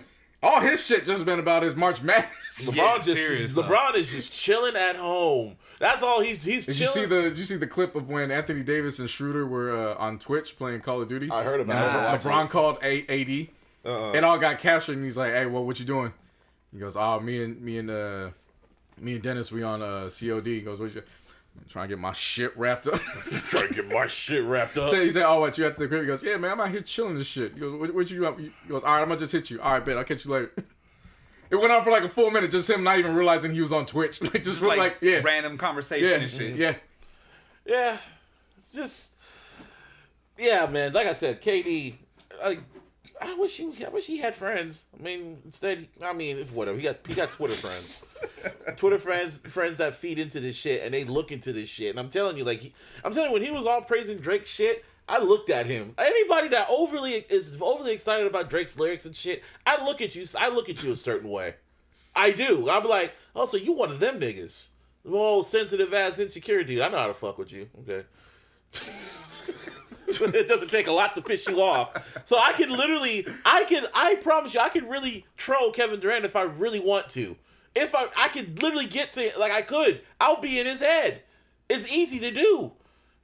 But that's old Busby. That's 2012 Twitter Busby. That's not 2021 Busby. I'm mature now. Yeah. But that's March Madness been the shit though.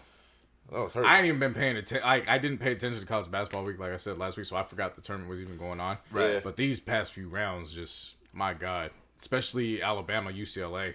I heard about that. What a fucking game! Motherfucker hit a buzzer beater, go to overtime, and then UCLA just turned it up another notch and it got them out. Shit. And then the women one was fire too. Women's been fire. UCLA versus Michigan was a throwback.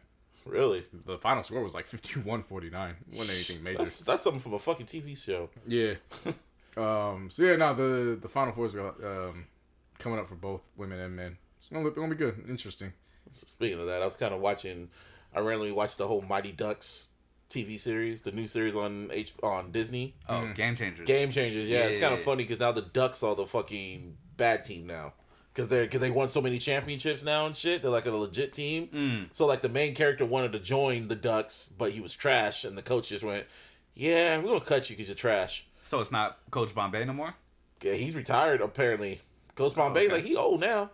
Well, I don't know. I know. And then, no, but pretty much what happens, like, he's retired or whatever, and then, like, the mom is trying to do some Little Giant shit and combine a hockey team. And I think in the end of the first episode, let's find Gordon Bombay. See what's happening to him.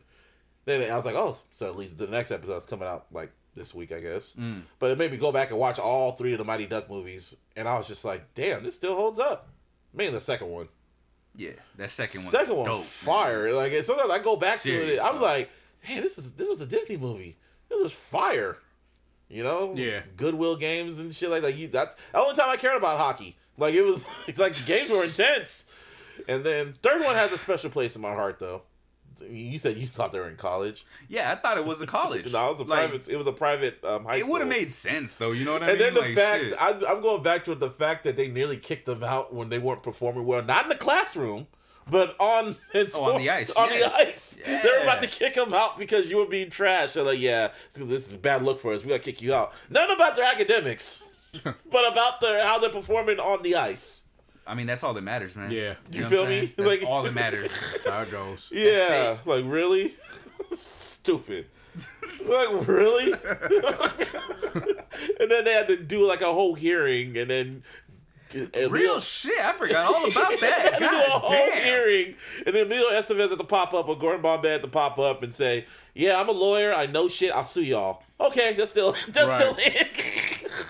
Did a whole grand speech and shit. Like, no, fuck this. Get to the point. I'm a lawyer. I know shit. I know people. You're done. Yeah. Good movies, man. Classic movie. You can't even repeat that shit. And he still looks the same, too. I saw what Emilio Estevez looks like now. He still looks the same. And I only know him from Mighty Ducks. Nothing else.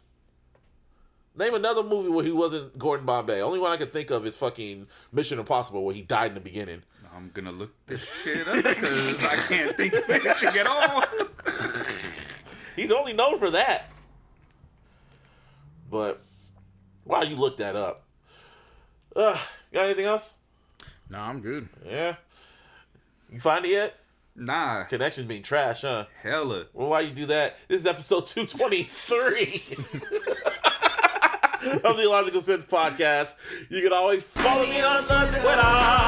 Shout out to Mr. Fab. Oh, yeah, he dropped an album. He said he's gonna drop an album a day or album a week or some shit. Huh. Shout out to him. Yeah, you can follow me at Mr. Busby4, lowercase 08. You can follow me on Instagram at Mr. Busby. You can follow us on Twitter at iLLogicalSP. You can follow us again on Instagram at iLLogical Sense. And of course, on that Mark Zuckerberg place called Facebook. Give me a hell yeah! And on all social media, you can find me, JC No Hoodets. Appreciate everybody tuning in to Station Head. Station Shit was Head. fire, by the way. I forgot to tell you that. Appreciate it. Mm-hmm. Yeah, no, it was fun. Like, it's legitimately like doing your own radio. And the dope thing is, there's no pressure to talk if you don't want to talk. Oh yeah, Spotify's trying to do that shit now. They're trying to make actual radio now. Yeah, so so if we record and we're on Spotify, it's literally a talk radio shit. Right. The fuck? Do it live, shit. For real. Yeah, so had fun learning how to work the episode and do that. So again, next episode Thursdays at 3 p.m. Pacific time. Mm-hmm. And if you don't make it, it's up on the app for review for free. Yeah, for replay. I was gonna, like I said, I wanted to do the playlist thing and just drop it, but I was like, nah, because that means you don't have to go to Station App and listen to it. Exactly. So no, go to Station App and go listen to it. Do it. Yeah, so In My Zone Radio on all social media, JC No Hundreds on all social media, and you can get the monthly iLLogical Sense playlist, which is live now for the month of March.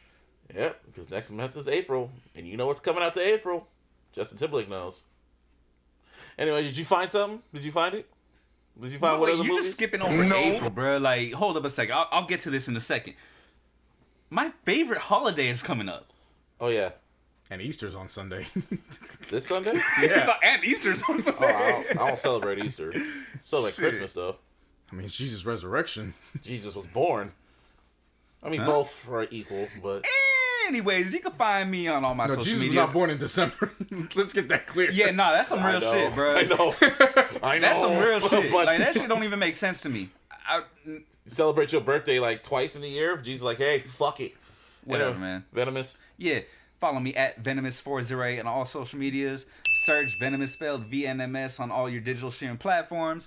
Above the Clouds podcast is coming this Friday, and it's the final one that I'm gonna do of music and marijuana series that I've been doing. Like all the the past ones have been from artists. Like the strains have been directly from artists. This week is gonna be the last one, and being that today is 3/31, you can kind of put that shit together. If you don't get it, well, that sucks for you. You're fucking dumb. But anyways, goddamn. But Emilio Estevez, right? Yeah. The Breakfast Club. Motherfucker, you right. Yeah. He's still going Bombay. Next. And yeah, he still is. The other one is The Outsiders. Wow. Those are two, like... That's really taking it back. Yeah, cult classic type movie. And you forgot the greatest attribute of his life outside of the movies. What? His brother's Charlie Sheen. Yeah, but he changed the name to Estevez, like his real name, because he didn't want to be associated. What other movies? No, it's not he didn't want to be associated. He didn't want to get Young Guns. Young Guns. The Western movie. Yeah. It was very popular. It was very in the 90s? Popular. Yeah. He's still going Bombay. Oh, no, he's definitely going to Bombay. For sure. Without question. Because I knew he was in Mission Impossible, the very first one, when Tom Cruise was using stunt doubles. Until he said, you know what? I am the stunt double. I am Jackie Chan. I am Jackie Chan. Shout out to Jackie Chan, man. Yes, sir. Last question. Harrison Ford, who is he to you? Han Solo or Indiana Jones? To me, he's Han Solo. Yeah, good. When I was a kid, before I knew Star Wars, I only saw him as Indiana Jones. But then when I got into Star Wars, I'm like, that's Han Solo. That's Han Solo. Yep. But he has. Oh my god. He has the best of both worlds. What? How do we forget this? The cast of Kenobi got dropped. I mean, yeah. We'll say that for next week. We can say it now. Let's say it now. Fuck it. We're here. We're here now. We did our bonus content. The deluxe. The deluxe. The Illy Deluxe. The Illy Deluxe. Fuck it. We're here now. Kenobi. Nigga. And I've been waiting, You are really excited for this. Fam. They haven't even filmed yet, but I don't care. You know what this is? I mean, Hayden Christensen's back. You know, Ian McGregor is back. That's all that matters. Everything else is sprinkles. Shout out to Ice Cube Jr. Yeah. I was like, he got the Star Wars bag. Okay. Also known as OMG. Yeah. OMG, yeah. And who else is in there? The old boy who played Uncle Luke and the young Uncle Luke from fucking Episode 3. Episode 2 and 3. Oh, yeah. I'm sorry. Episode 2. That's right. Episode 2 and 3, because he showed up in the end of 3. He's going to pop back on here. So I'm like, oh, wow. So there's continuity. So I'm like, okay. But all we really cared about was Ewan and Obi-Wan and Christian. I wonder how that's going to work with Hayden Christensen. Like, how is that going to work with him being Vader and all? Because he's going to have the mask on and shit. Huh? Fresh. I mean, like, he's fresh being in the But costume. James Earl Jones is still playing the voice of him. That's whatever. Yeah. That's cool. So we go. I haven't said that in a while. Oh, you still haven't, yeah. That's gonna be very interesting to me. Very, very, very interesting. How that's all gonna work out. I mean, can't wait. And they also got ways that audio editing wise, you can tell him he doesn't necessarily have to sound like James. You could just say, just hit this pitch, and then we can put him in. Yeah, for sure. So he technically could do it, and it could, like I said, it could be like the early. I know in episode 3 they brought back James Earl Jones' voice. Yeah.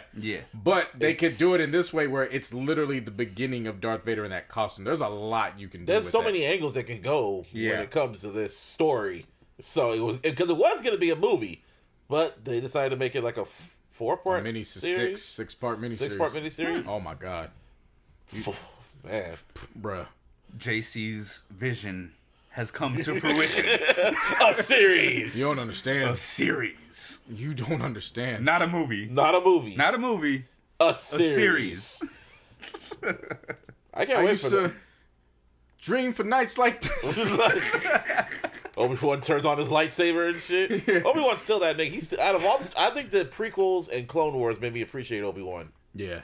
Because As soon as that opening intro for Kenobi comes up. Dum, dum, dum. Ain't this what y'all been waiting on? That's you. That's gonna be you. Like you are that pumped for that shit. Man, that shit dropping. I'm not the only one. I am not too. the only one, man. I mean, I am too. You know what it is? You just clouded by nigga American Buck right now. That's all it is. No. It's Star Wars, Widow, nigga. Black Widow, and all that. You know, you just gotta get your Marvel fix right now. But it's Star Wars. I get it. I understand, but I like Mandalorian. No, I know, but that's what I'm saying. I like Mandalorian That's what I'm saying. too. No, just hear me out. It's nothing bad. We still had Star Wars content during the pandemic. There was no Marvel content, so that's what I'm saying. You know what I'm saying? Like we saw Luke Skywalker, a young Luke Skywalker at that. Oh yeah. There's nothing wrong with it. I'm not saying you're wrong for it. I'm just saying you're getting your fix because you wanted Marvel content so bad. So I was one of the ones where I was like, yo, just be patient, it'll come. Yeah. This Star Wars, this Kenobi shit on the other hand, young one. I've been waiting since episode 3 ended. What's gonna happen? There's more. Like there has to be next? more. There's episode 4. No, I'm like no. He wants Hayden, bro. yeah. I want Hayden. I'm so excited, man. Everyone kind of was demanding him to come back. That's the crazy thing. They all Star Wars fans demanded him to come back. So I might get in good with somebody's daughter just to give her good pipe and celebration. Hayden Christensen only did Revenge of the... I think after... Hayden does that for you? I'm sorry, bro. I'm saying, after those Star Wars movies... Why are you so frisky tonight? Kenobi's almost here. Sick, motherfucker. We started this episode 6. We ended it on a sick note. Shit, for real. And with that said... We out. Y'all have a good night. Yep. Yeah, sir. You come get this lightsaber. Oh, my God. Click. The Force. We out. Peace. Peace.